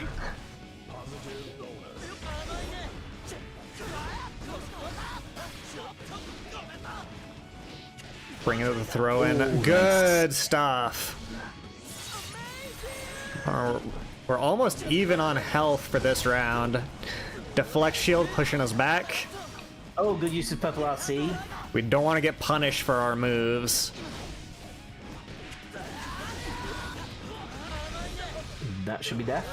Yep, there we go. Still very strong air play. Dancing around neutral there. Just no sign of slowing down from Lai. No, they don't want to let up with the pressure. I kind of want to see Isozaki doing likewise. There's a little bit of backing off, I think. I don't disagree. I'm sorry. I think it's wise to do that, considering that they don't want to put themselves in a counter hit situation. They're keeping themselves. Oh, good bait on the throw, but it doesn't quite work out for Isozaki. We took 50 meter away. Oh, that's done. That's done. Boom. That's it. That 6K just undone that hard work. But no, I do agree with Isazaki's play there, because they were clearly not going to force the situation by trying to get in. They were just getting smacked each time. So I think if they refined that tactic a little more against Lai, then they may have snatched a match away there. That third match was definitely the most comfortable they'd played in that mirror. So I think they were getting the adjustments there. It just wasn't quite fast enough to swing the pendulum. I think it might have been a case where, in a 1st to 10 we might have seen maybe stuff fall into place, maybe coming back. But in 1st to 3, it's kind of hard to on the spot adapt and refine stuff like that.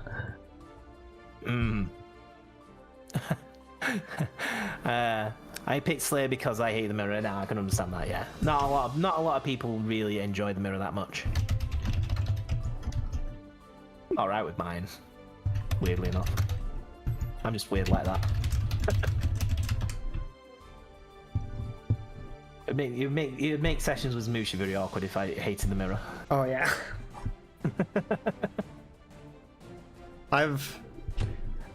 A lot of this commentary on my part is like me stereotyping Baiken players, but I've found that like where there is one Baiken player, I've always found 2 or 3 or 4 or 5 more Baiken players. Oh yeah. We heard together.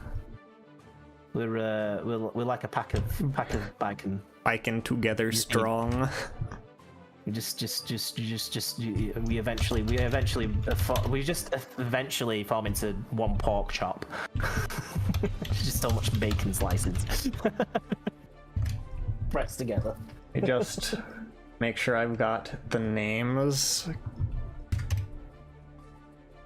correctly set. Looks like Monkey King's player one side. Okay, sticking with the bed. All this right. bed is definitely not slept on. I'm curious, if Geo loses, I think there's a mistake I make that most Geos will make, but I'm curious. Oh, okay. Be interesting to see if you pick that up. I think Big Funafen is more competent than me at anti-airing, so I don't know that we'll see the mistake I make. I make an air-to-air mistake against this matchup all the time. We are ready to go whenever you guys are ready, at your leisure.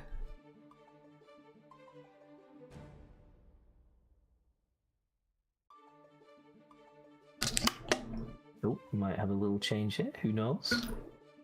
A little music change, or sorry, rather a costume change, as it's player 2 side. And that costume change matters, I'll tell you what. Mm-hmm. In the mirror match, I have a modded skin for Geo, and when it doesn't give me skin 1, I feel I do worse in the mirror.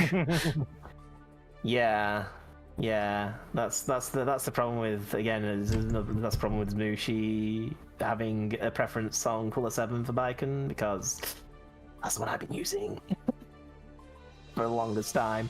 That being said, thankfully I know how to mod skins, so I have been kind of considering just making a new one, and then I will use that one over the other one, and then even just pass what I create over to Mushi herself so she can use them. So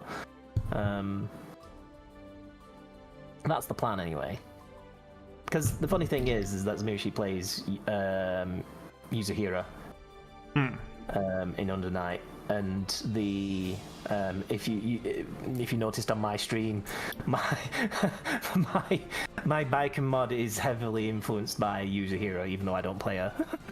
I did see a little bit of that, yeah. Yeah, so I'm like, oh well. Now Zmushi has more of a cause to have this skin than I do, so I'm gonna potentially just switch that up. All right, we are getting into the thick of it.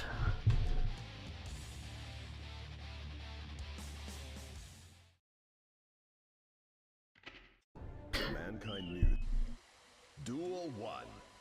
All right, what did we go for round start? Pretty reserved.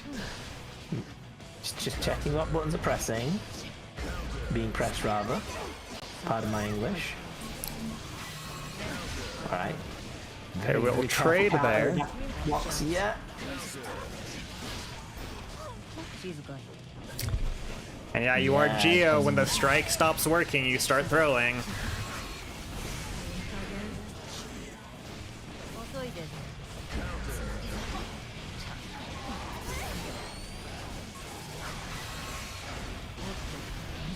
I'm coming out. Yeah, here's the bedman pressure strings that you hate. We're gonna throw. We're gonna see a burst. No, we're gonna keep hold of it. That might be it. All right, that's a comfortable round 1 for Monkey King. Duel 2. Let's rock. Good string. Good 6p. Keeping the pressure up. Enhanced drill kick is might as well be plus a billion. Going for the air grab, it didn't work out, but we do get big 2D counter hit. Going for the reset there. Didn't quite work out, but still in the corner. That Good old should kill. Ventanya. All right, this is a healthy back and forth so far. Duel 3. Let's rock.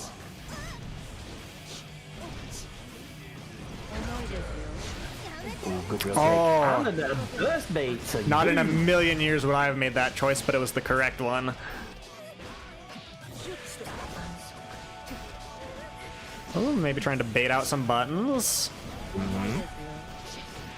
lot of usage of 6p within string. What an air. All right, Bedman picking up the pace, picking up the pressure, bursting out of that. We don't want that. BRC, keeping the frames in advantage. Now, you just don't want to misjudge the distance and press a button. Gio's gonna punish you for that. This is going. Speaking of punishing, oh, this is very bad for Gio. Yeah, we've got bed install. You've got the already scary pressure strings. Oh, but All manages right. to slip out. JH to finish the round, but look at that health bar. That was not a sweep. That was close.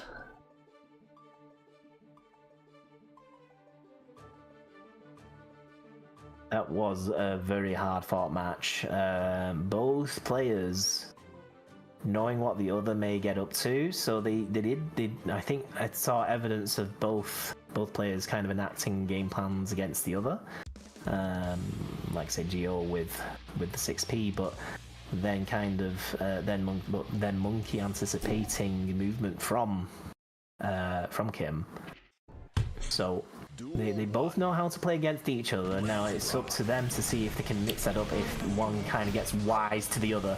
It definitely seems less about knowledge checks and more about what decisions are you making.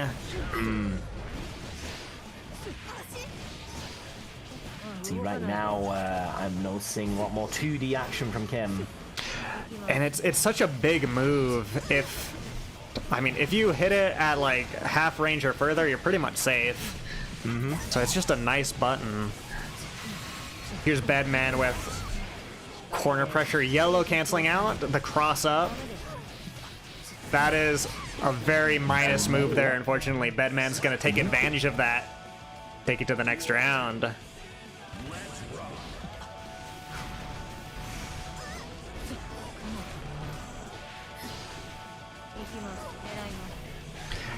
Okay, good escape from bed. Manages Jumping to the get, drill kick. View in the corner. And that overhead pressure, very strong. Keeping guessing. Oh, the BRC, yeah, forcing the burst out. You don't want to eat another string in the corner. No, not at this health.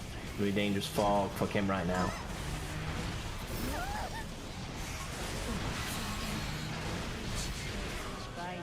Yellow RC manages to force a string. Okay, going for the bread and butter, the tick throw. Momentum building. Yeah, we take the resets. And manages to make an excellent comeback on that round. I think this is 2 games in a row we've made it to round 3. Okay, this is what I was talking about, just kind of mixing up the pressure, just going to zoning. And then when you hit the mix-up, kind of taking advantage of it like that. Okay, we've deflect shielded out of there. Good mash out there by Monkey King. Oh, blocks the cross-up really well there. Oh, big counter hits. Yeah, Monkey King taking this round. Again. That didn't seem like an easy fought victory there. This is just good gameplay. This is just very good awareness of the situation. I'm liking the change-up. I'm liking the adjustments. Just trying out different tactics, see which is more effective at any given situation. You've got to kind of tease around what's gonna work, what's not, and then kind of guess when the other person's gonna adapt to what you just changed. Mm-hmm. You want to kind of just preempt it rather than try and react to it, because reacting to it you just sometimes can't. Just not enough to sort of swing the situation. We've got some good air buttons from Bedman, the good bait on the burst. We almost got out of the corner. Bedman put you right back in. Bomb just hitting behind. I know it's not meant to be a cross up or anything, but it's still because it goes off the screen. It just throws you off. Nice. All right, big JH counter hits. We go for the flip cross up. Ooh, okay, extending that, making it a double overhead. Oh, gets caught out by I think that's the JD, right? The just a bed fall. All right, yeah, we're trying to get out of the corner. 2D. I think that was a smart choice. Obviously, doesn't beat the projectile, but. Good air throw. Damn. Yes, there we go. BRC into the DP counter hit. If it ain't broke, don't fix it. Yeah, I don't think we've seen a lot of DP from Geo. No, and I talked about that mistake that I make. I underutilized that move in this matchup, I think.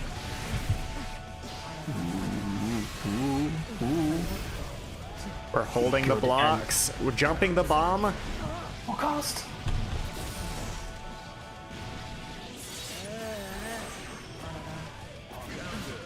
Okay, but we've seen this situation before.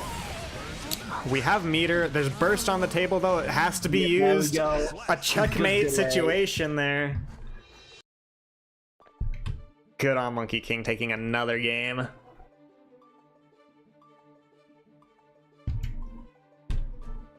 Yeah, not a lot that Kim could do in that situation. That was very much checkmate as soon as the jump cancel came out.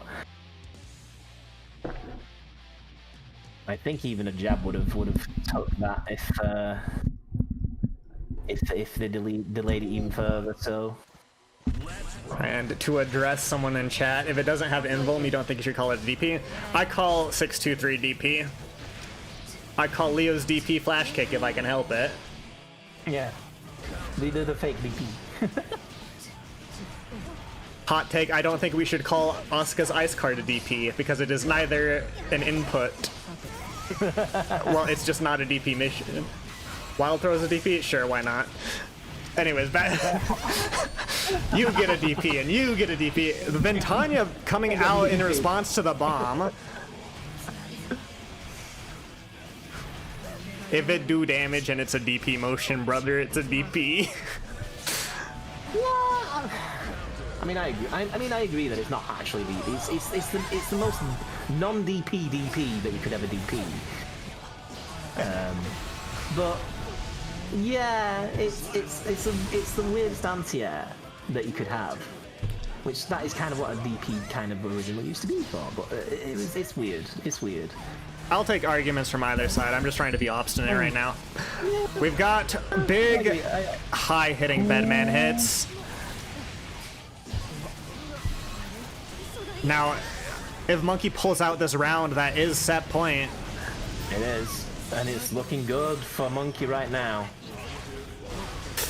Yeah, you eat the bomb. Oh, what a setup! What a setup!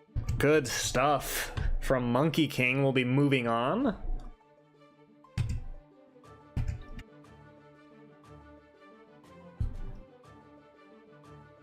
So thank you, Big Fauna fan, for showing up. You did Geo justice in my eyes. Yeah, I've had a very lot good. of fun watching your sets. That was very good. That was really nice. And Sanzumomo, lonely at the top, will be waiting for us to finish out loser side. We've got Lai versus Monkey King next. So Monkey King don't go nowhere. We have initiated DP conversation. Yeah, you know, someone stoked the fires. My bad. Nah. But no, we've got As long as it doesn't turn into a flame match, you know, it's all good. The amount of this I get with Oba is it's spicy. All right, let's see. It looks like we've got Lai on player 1 side, Monkey King player 2 side. And it looks like you got a raid from Pants Yo, Stream. Pants, welcome in, Pants. Hope you're doing well. You're catching the final 3, maybe 4 matches of top 8 of the Moth Pit.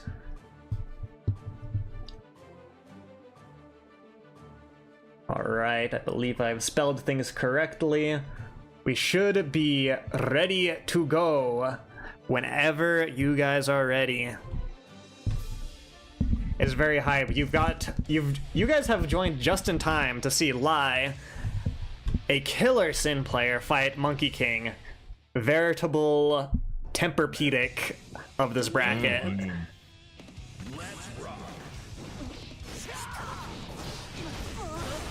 Crossing up on round starts. Beak it. Alright. N6P doing its job. Oh, okay, nothing comes out of that. With his life after that missed DP.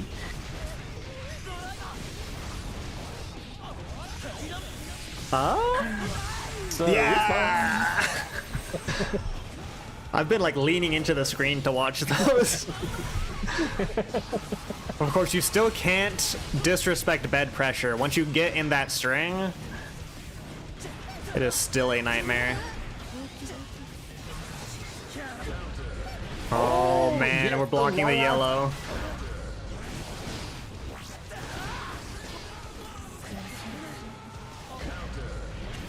Oh, and gets the side switch.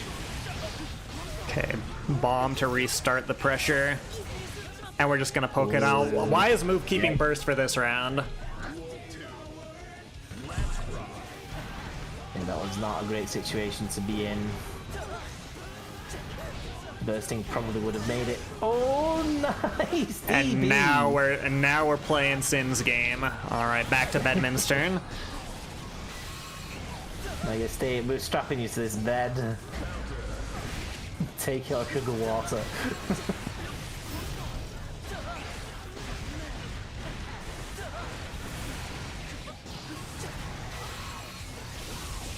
Big throw mix up. The Bedman corner pressure just a nightmare every single time. And we don't even get to burst because of the wall splat. What a strong round from Monkey King. Very strong round. It's hard to guess what's going on. As soon as that corner happens, I mean, this is why I'm surprised he's rated so lowly, like on everybody's tier lists. I sort of get why. In that he doesn't have, like I said earlier in the bracket, I said Bed doesn't have as much damage as the rest of the big boys, but for good reason. Yeah. It's just this is the big body with the most mix by far. So of course they're not going to do like superior damage, but still. I could see the complaints if we gave Bedman comparable damage to the other big bodies. Oof. Alright, we've got stamina for days. Good wall break. Into. No. I think that was fast. That's still a lot of damage. It's still a chunk of damage. But hey, good block on the cross up.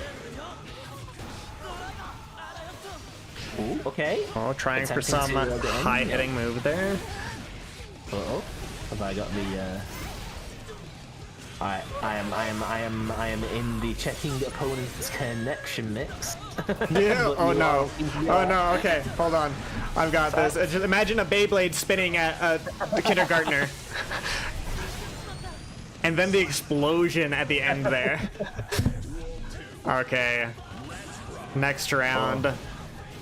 Playing the neutral that we can with Bedman's abilities. DP punish. Another DP punish. We're just waiting for when we can do that, take our turn back, and not stress out about it. But Bedman gets the grab. Mm-hmm.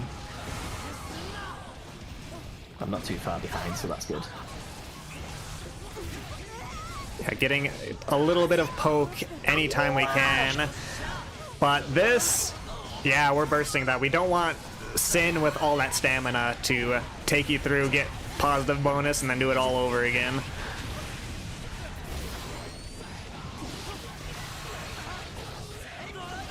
Nice Abare there. That's what you call it when you mash and want to sound smart.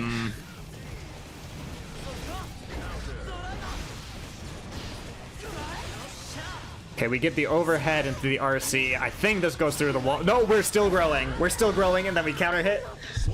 I don't know if we're still growing was necessary, but it had charisma.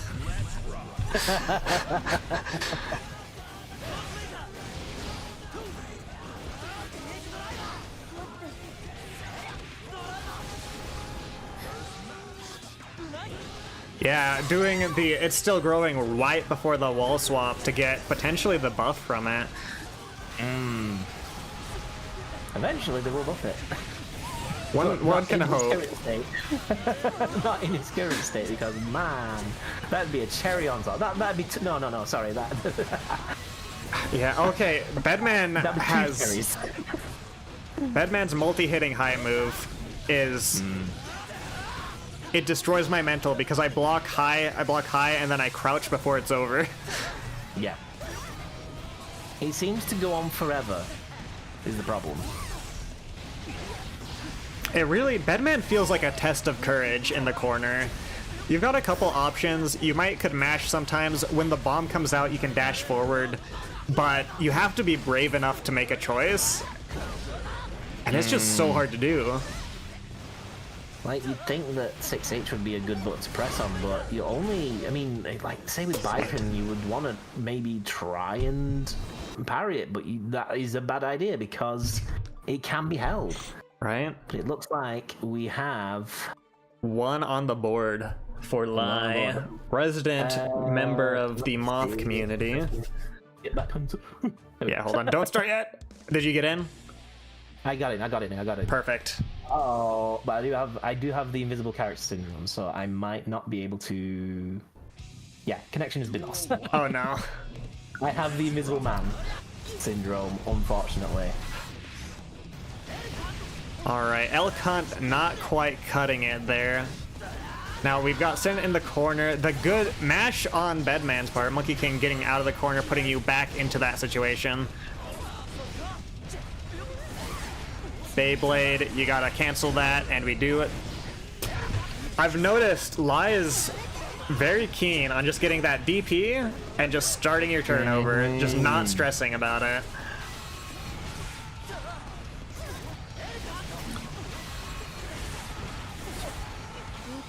Beyblade into guess, is it a high or is it a low? Oh, what a backdash though on the overhead. Monkey King's figured out kind of where the timings are where you can afford to hit a button. Alright, through the wall is positive bonus. And that air button, the air button will do it. Very strong showing in that round. Yep. Just taking back our turn, holding the block now. Big explosive hit. Bomb resets the pressure. And we're showing our scary side as Bedman right now.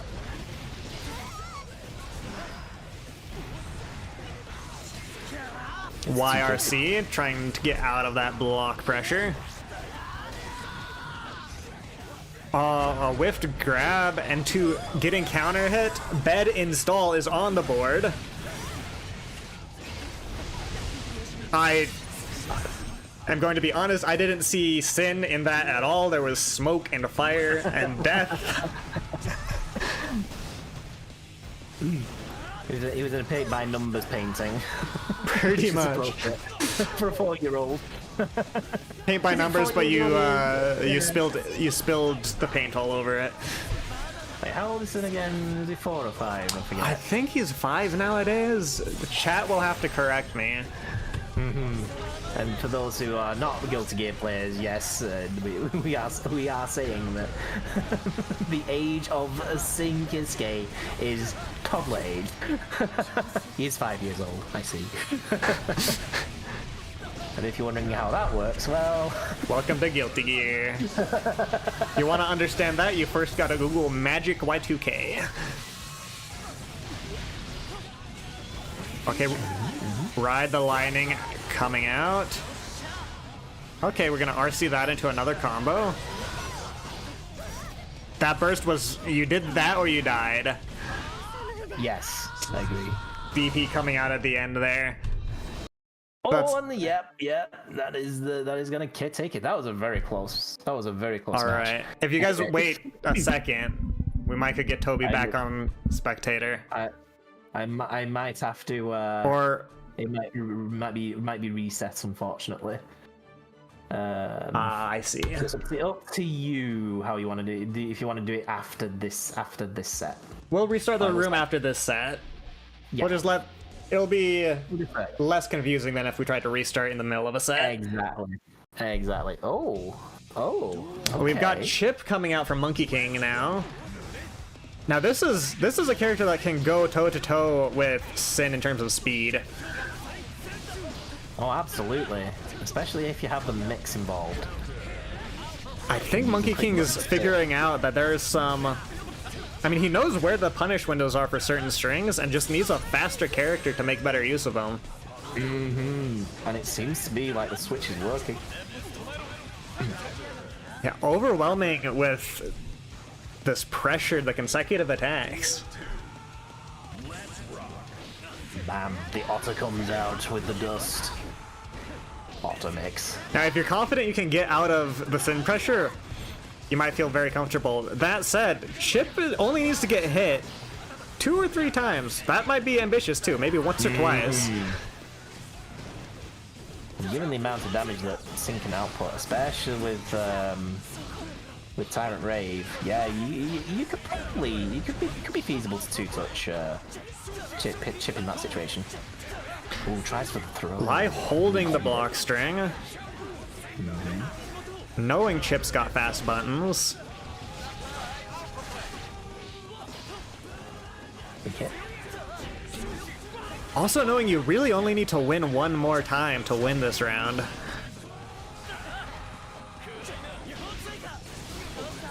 And there it is. Yeah, there we go. Yeah, some people thrive off that pressure. Some just don't like closing out. Doesn't look like lies in the latter. Okay, we've got a good instant block on the cross-up Alpha Blade. Okay, what's this gonna do? Alright, Chip, my friend, you were comfortable 28% of your health bar.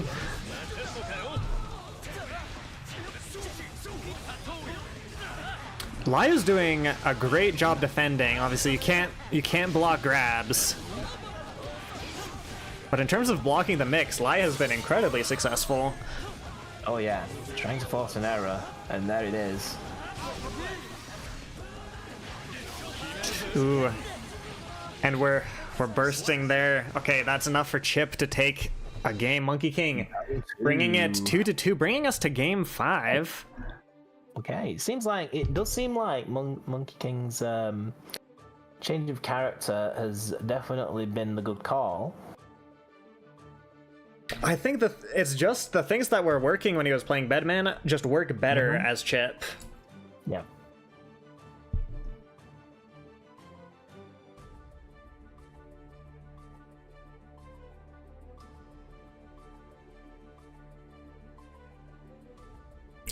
Now, did we get another character swap? No, it looks like we're sticking with Chip for the 5th and final round.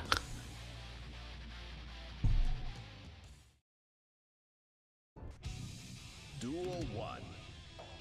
Let's rock. A little patient, not finishing the Rekka.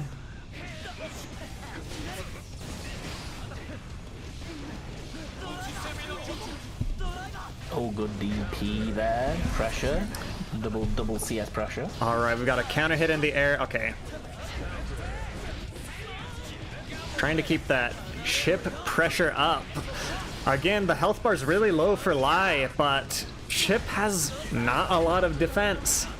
It can go either way. Looking at just how much a throw takes off, it's we're blocking that, and do we pick it up? I was 50-50 on if Lai was gonna get the block there. Really competent at hitting the blocks on the cross-ups. Certainly the grounded Alpha Blade. In general mix from Kai, from Chip. The backdash beating the grab. Alright. This is gonna put Sin in a really good spot. Obviously, Monkey King needs to pull out this round if he wants to make it further. Ooh. I don't think he wanted that to pop Sin out. Alright, we get the DP. It's really, if you can get a mix confirmed to a combo as Chip, this DP doesn't turn into anything, but we're so close on health bars. First, it's a big risk. Just going for fast moves, going for little pokes here and there. DP, can you guess right? Oh, and Lai brings it out. Lai advancing. Monkey King, a good show. And I will say probably one of the most successful character swaps. Oh, easily, yeah. Congratulations, Lai, for moving forward, and much appreciation to Monkey King for the excellent games. We will be resetting this room to fix the invisible person issue. So for our final few matches, just hold tight.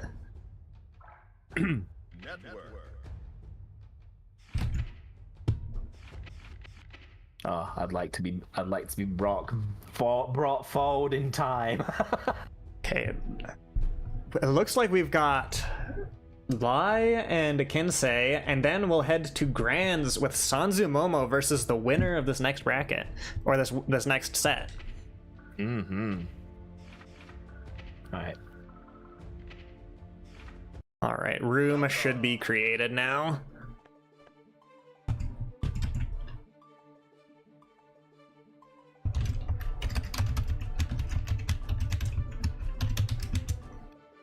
Alright.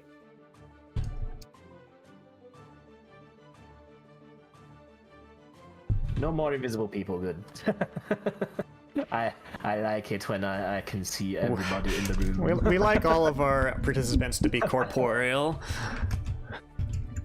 of the mortal plane.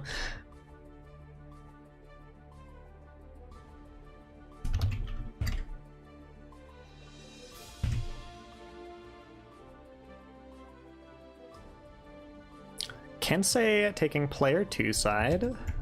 Mm-hmm.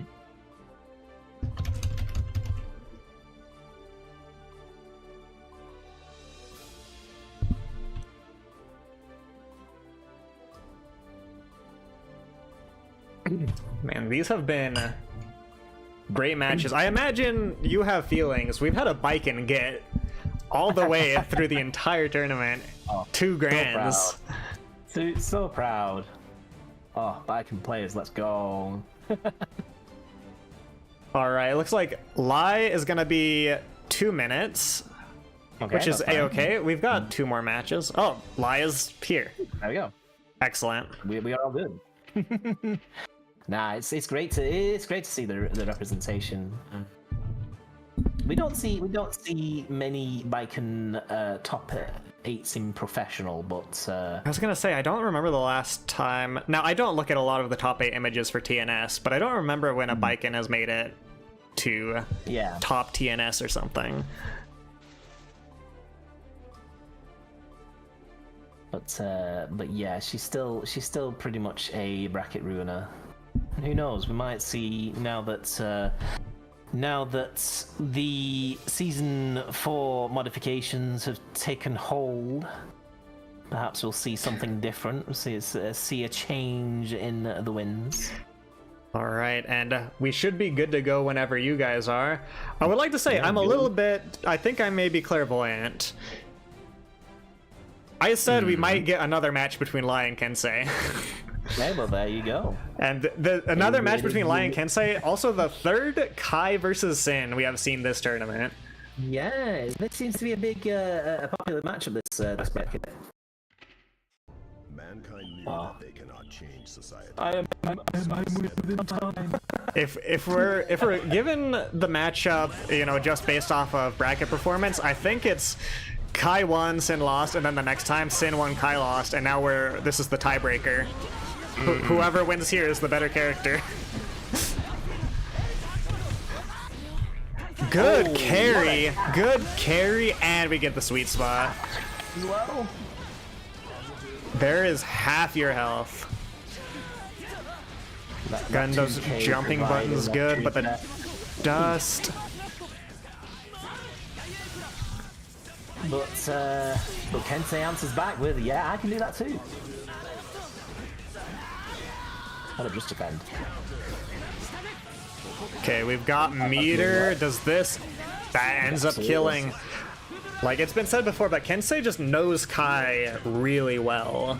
Yeah. Like the fast slashing, just using the fast slashing and reacting appropriately with each touch of that one normal. It's pretty astounding to watch. And not to say anything ill of Lai. Lai knows Sin very well, especially these corner to corners, these long combo strings using the stamina.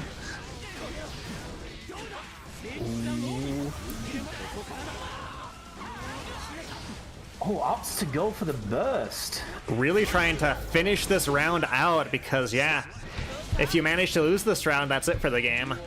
It is. But are they going to regret using that with the amount of health that they had? And say we'll probably play a little more confidently, knowing that there's nothing to stop their sequences. Yeah, no stamina. You don't have to be quite so scared of Sin without his extra resources. Now Kai just has moves that do damage, which is always a good thing. Tap dust into RC combo. We've seen this before. I've seen this.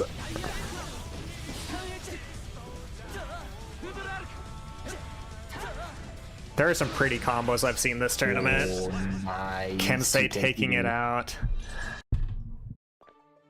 Kai be a speedy boy, so he can just oppress using that 2K2D at any time.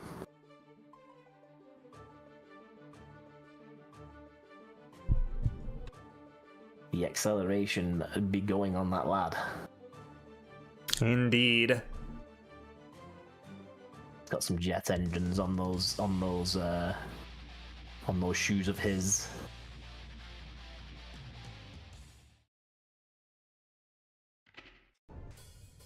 Duel 1. Let's rock. Oh? Yeah, that's Okay. cool. I like the voice acting sometimes. Okay, gonna get punished for that. We don't want to take it, so we'll burst.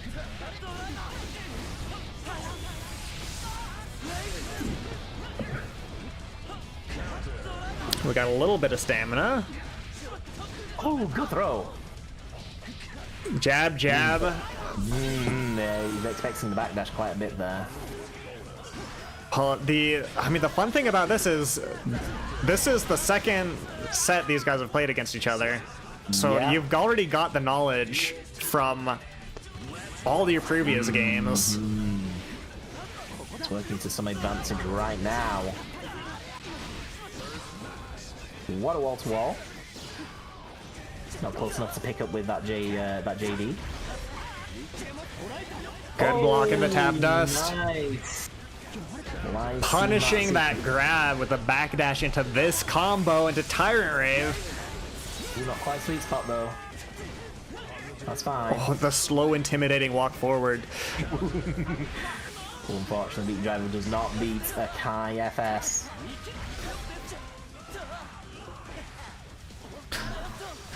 And we're just patiently waiting. That was excellent.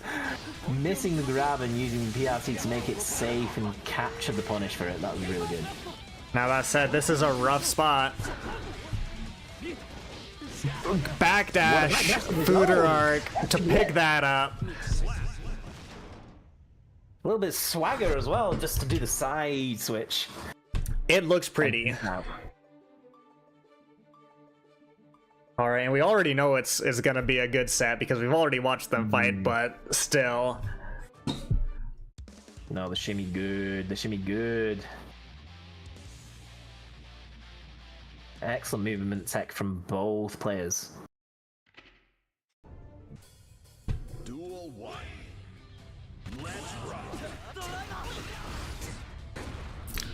Yeah, waiting our turn, then getting out of there.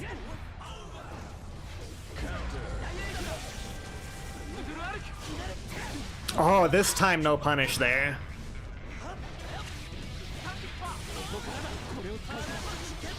Alright, we've seen what those Kai combos can do. We're not gonna eat them. Burst off the table for both players now. Big counter hits.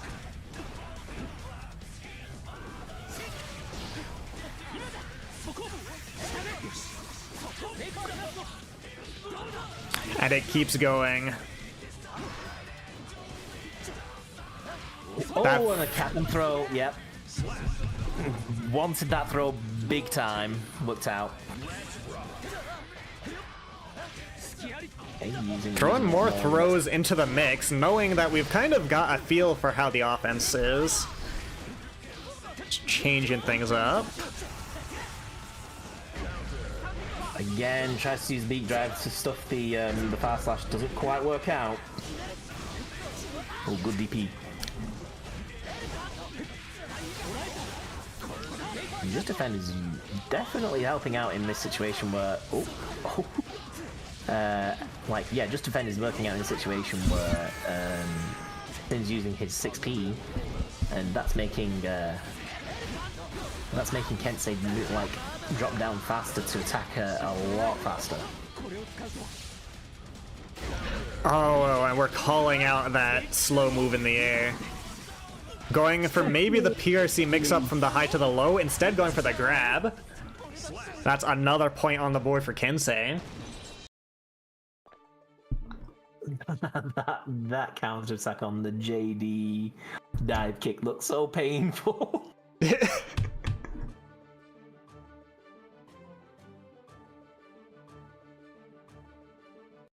Wait a second.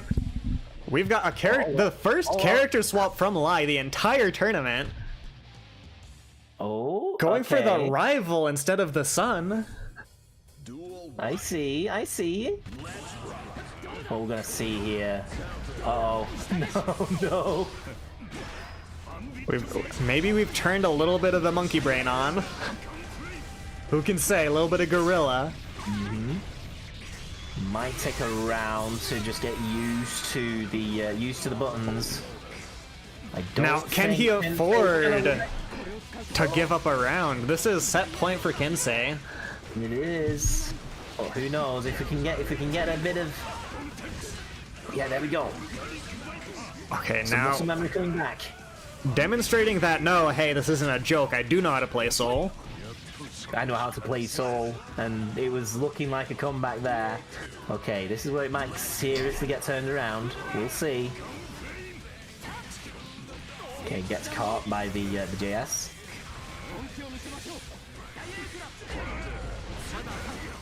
All right, now we've got Burst on the table, putting him closer to the corner. Okay, catching back there. Oh, this is beautiful. Does that hit as well? It does. Didn't know if that was going to be too high or not. No problems there. Okay, Dragon Install are the tales true?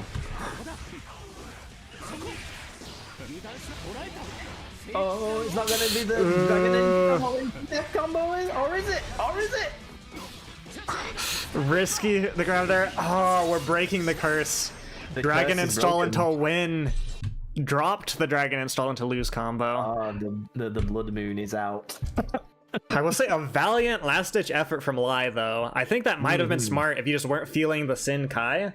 Mixing something up, especially because you've already had the game against Kensei. You've already got the knowledge there. Yeah. I think if the first round you had a bit more time to figure things out in relation to Soul, I think that second round could have been turned around, and then maybe the momentum would have been switched up.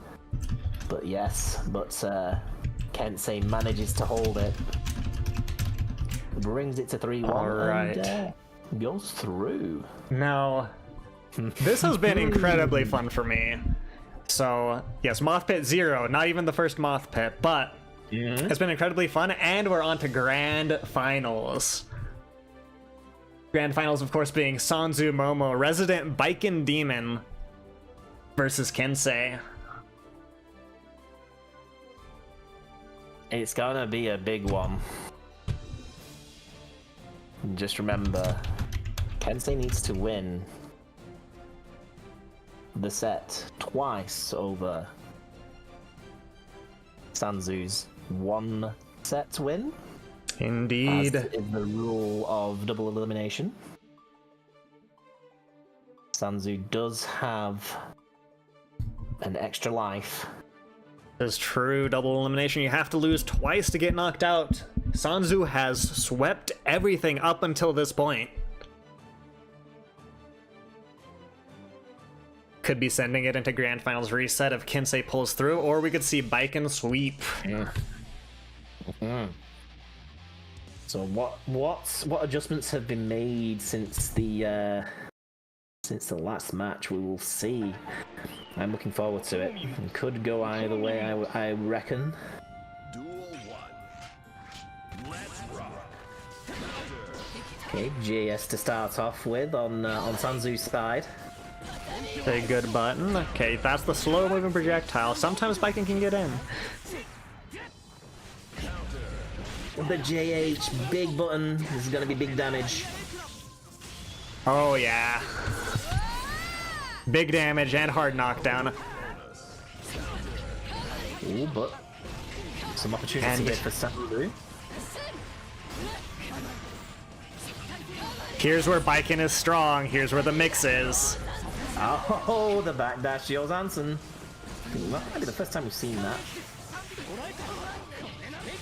But Sanzu might keep the burst. Yep, okay. Didn't want to risk that. Might have been a one touch, but nah. I think with Kai's neutral, what? 16 to pass through that. That was strange interaction. Oh, picking it up with a sword super. Now we get hard knockdown. Right. Guess correctly or die. Oh, going for tether. A good JS there. Ooh, that's... I think I might need to have a look into doing myself. Delicious, delicious. Taking... I don't even play Baiken and I think I should be taking notes. Half your health bar. That JD combo is so beautiful, and we're getting parries. Ooh, okay. Okay, PRC parry. Alright, Sanzu ending really strong. Obviously went to round 3 there. That was scary. Just seeing that PRC. I mean, I imagine Kensei looked at that freeze frame of JH against PRC and went, I know where this is going. I've been here before. You might wonder how I got into this. Record scratch. Alright. Okay. Using pokes. Good. Punishing the aerial button there. Oh, but... Now, we're using parry to great effect here. Is it going to be overused, is my question. Again. Slash the god button on Kai's ass. Not again! Parry. Sanzu's like, nah, you're gonna not press that easily to start up your offense. But now, when Kensei sees the opening, he just doesn't drop those. Yeah, no. Excellent work cleaning it up. That's a strength of a lot of Kai players. It's very rare to see them drop a combo, like a particularly big one. Okay, going for the reset. Works out. Double dust. I rarely see that. I know it could be done, but I was like, oh, it's been about 6 months since I've seen that happen. Oh, waiting our time for the counter hit. Oh, that's something that I do. I use the Yozansen purple Roman cancel jump scare. It's pretty. That was such a patient round from Sanzu there. Just found the one opportunity and rolled with it. Right. Oh, again, I don't think Kensei wanted that pop out. And that's what I was waiting for. The parry isn't gonna work 100% of the time. And, yeah.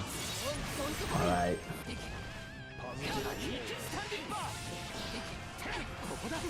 Okay, there will be a fight here. There will be. One on the board for Kensei.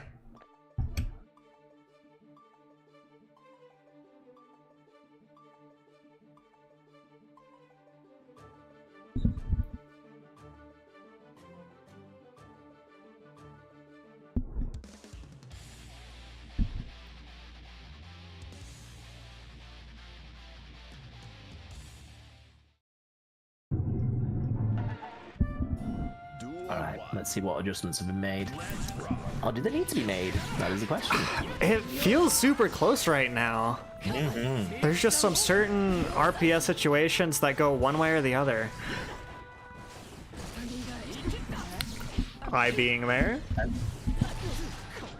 Tatami kind of stuffing the approach options. Sandu's very aware of the 6p option. Manages to spike dash out of it, but at what cost? We do get a super wall break.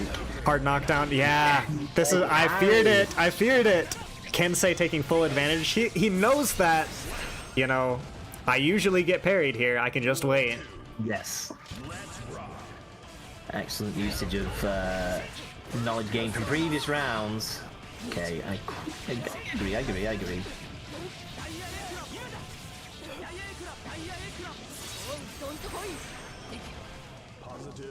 I'm trying to catch something with that really far slash button. Right, okay. Ooh, good. Good purple RC. Okay, Yeah, taking advantage of that slightly stronger reach in neutral. So I was saying that's basically Kai's big thing. Oh, Ooh, 6 speed. Bringing it to no, 2 points. I think if Sanzu did an FD break there, they would have managed to get over that fireball in time to get a counter hit. Well, not a counter hit, but certainly to push their block string. But alas, which is a little too slow. And now, again, remember, Kensei has to win 2 sets in a row. So even if Kensei manages to pull through this game, it's not over. It isn't over. We can go to a grand final reset. Oh, we're doing a swap, core swap. Ooh, we'll see if it pays off. Ooh, tried to go in for the Okay, just want to keep you in the corner. Again. Potentially using parry a touch too much. Sometimes yeah, I mentioned it, but you kind of just have to keep the threat there and not necessarily use it. But then again, it works right there. Tap dust into RC. This is the combo we've come to know and love. And that'll be enough. Alright. Set point for Kensei.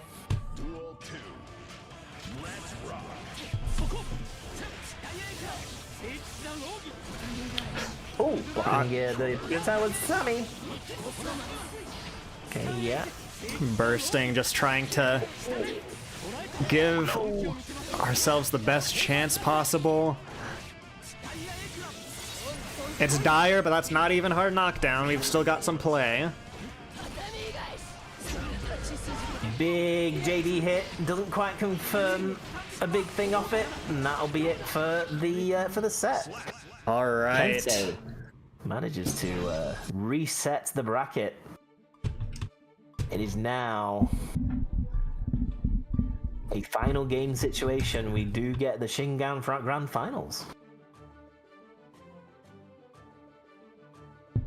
We've taken it as far as we can, and then one game further. Let's see if Sanzu can pick it back up for the final Grand Finals reset match. Always going to take a moment to have a think about what to change up in the sequence. What went right? What went wrong? What's the counterplay? What's the alternative counterplay? Kensei will be looking to take advantage of the endorphins from winning the chance. Yeah, I think Kensei wants to keep the momentum going here for sure. I think mental stack, you just don't want to get in a situation where you have to reverse 3-0 in Grand Finals reset. Seems like Sanzu was so confident in getting in on those large fireballs before, is very, very cautious about them now. Ooh, it's not looking good for Sanzu. No, and we could play this very cautiously now. You're a sliver away. Again, the 6P happening.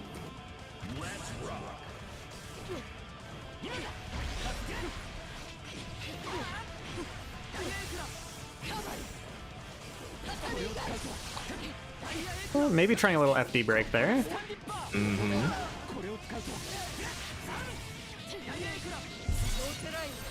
Yeah, Kensei's just taking this momentum and rolling with it. Yes. Now we're in a checkmate burst situation. The thing is, when do you use it? Good patience. Manages to. Oh no! Yep, That's where you gotta use it. Use it. Oh, and here we go. And start the guessing games, but the DP comes out. DP comes out at the right moment. Game 1 to Kensei in the reset. Oof, alright. Sanzu kind of capitalizing on the one mistake. However, it's not quite enough. Probably need to force a few errors of their own to manage to get something going. Yeah, we can't keep using the same game plan that we used, you know, three games ago. Okay, there we go. Just playing the patience game there. It's worked out. I have noticed Sanzu knows how to be patient in the corner and knows how to convert when she finally gets a chance. Yes. But now it seems like Kensei is trying to force those errors of her own. Oh! Okay, we've got reversal coming out.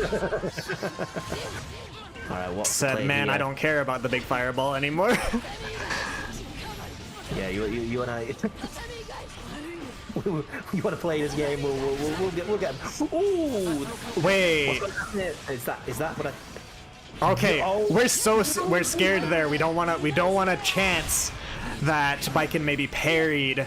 Yes, yeah, that was excellent patience from both players there, and gets the OTG on the food rock. Well, this is the sign of life that we that Sanzu needs to try and get that pressure back. Okay, and this is building the pressure. Those tether combos. Gotta love the back hits back as well. Going for a little cheeky parry there, but it didn't turn into anything bad. Now this is a little scary. This is a very scary moment. If it's now or never. All right, big hits. Kensei says, "I just want to win." It's not gonna be enough. Yeah. And Kensei follows through. I was looking at the burst meter. It didn't quite come back fast enough, unfortunately. Okay, it is match point for Kensei. Now the pressure is very high, but there's a non-zero chance that we could have Baiken reverse 3-0 Kensei. You never know. You never know. It could be the thing. It could be something that does happen. Honestly, I think if you're Kensei and you start to lose rounds, that feels like, to me, the stress is even more. Yes. Yeah. I feel like Sanzu could use just getting that one round to really start. Oh, we're back to black. The original color.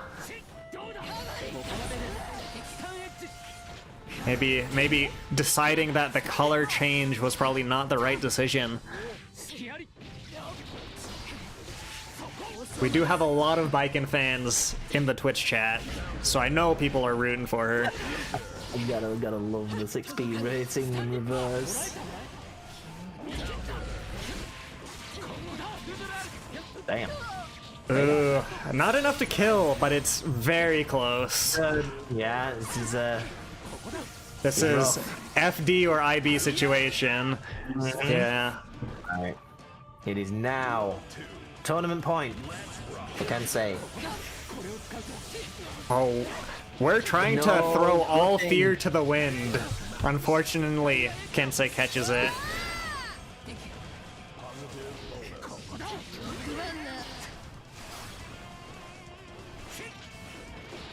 Oh, nice. Nice job. Okay, we're picking the stuff up. There is some steam left. That's the breath of fresh air we needed, but that might be... There's a lot of meter. There's a lot of meter. I don't think this kills, but it's going to be a hard knockdown, and it's gonna be rough. 2 meter on Baiken though. And the Ah, jab gets it. The jab gets it. the jab to take the Catches win. button. Oh no. Oh. But absolutely do not feel bad whatsoever, Sanzu. It has been incredibly fun to watch you play.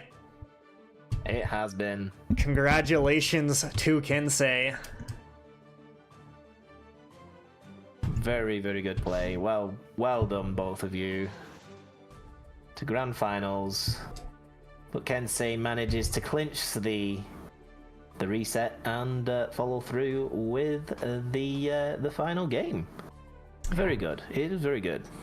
Man, this has been fun all around. Now, I know it's probably getting pretty late for you, is it not? It's coming up to 1 a.m. Yeah. Well, I think I want to extend a big thank you to you for myself and my community, because I do know I kind of asked you to come pretty last minute, and you showed up and far exceeded, I think, everyone's expectations. This was incredibly fun. Oh, it's been great. Thank you for having me. I've had tons of fun with this. When you came to me, I was like, no, I'm definitely down to do a little bit of co-commentating. Why not? Get some of that practice in. All right. And first of all, guys, if you are watching, if you enjoyed Toby's commentary, please follow Toby. My question, Toby, I don't know if you have a date set. Do you know when the next Bento Brawl is going to be? Next one is definitely going to be a Grand Blue bracket, specifically because of Sandalphon coming out very recently. So we're going to set one of those up. But usually I will usually alternate to Strive every other week. If there's no other games planned. So Strive is usually the Bento Box Brawl, but we'll swap it out with other games. Yeah, just keep things fresh. And I do know there are people in my community who really like Grand Blue and don't have a lot of people to play it with, so definitely check out Toby and that Grand Blue tournament. I need to see who we can raid. I don't know if you've got any ideas, Toby.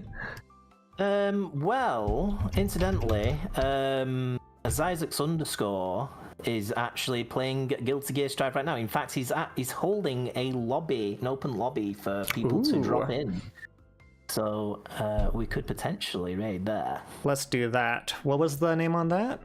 So it says Zyzax _ He's one of the shenanigans. You might have seen those guys play around on YouTube. They often do fighting games, but you got Lythero there. You might have heard of him. And I Heart Justice, who is the top Phoenix Wright player in MVC3. All right, excellent. Well, I like that idea, so I'm gonna send 48 of our wonderful viewers over to Zyzax. Again, thank you, Toby. Thank you, everyone who participated. There's a little bit of scuff, and I'll communicate with people better for seeding next time. I know some people weren't too happy with the seeding, but all growing pains. And the next MOTHPIT tournament will be a beginner tournament hosted by Locky. If you would like to join the Discord server, there's more details there. But I don't have anything else to say, I think. I'm out of words. You got any words, Toby? You out of words too? No, I think I've said my piece. You've been a great host, like I said before. Thank you, and thank you, chat, for welcoming me in this role, and hope to see you all again in the future. Excellent. All right, guys, let's go give Zyzax a lot of love. And once again, thank you guys. See you later. Bye-bye. Bye-bye.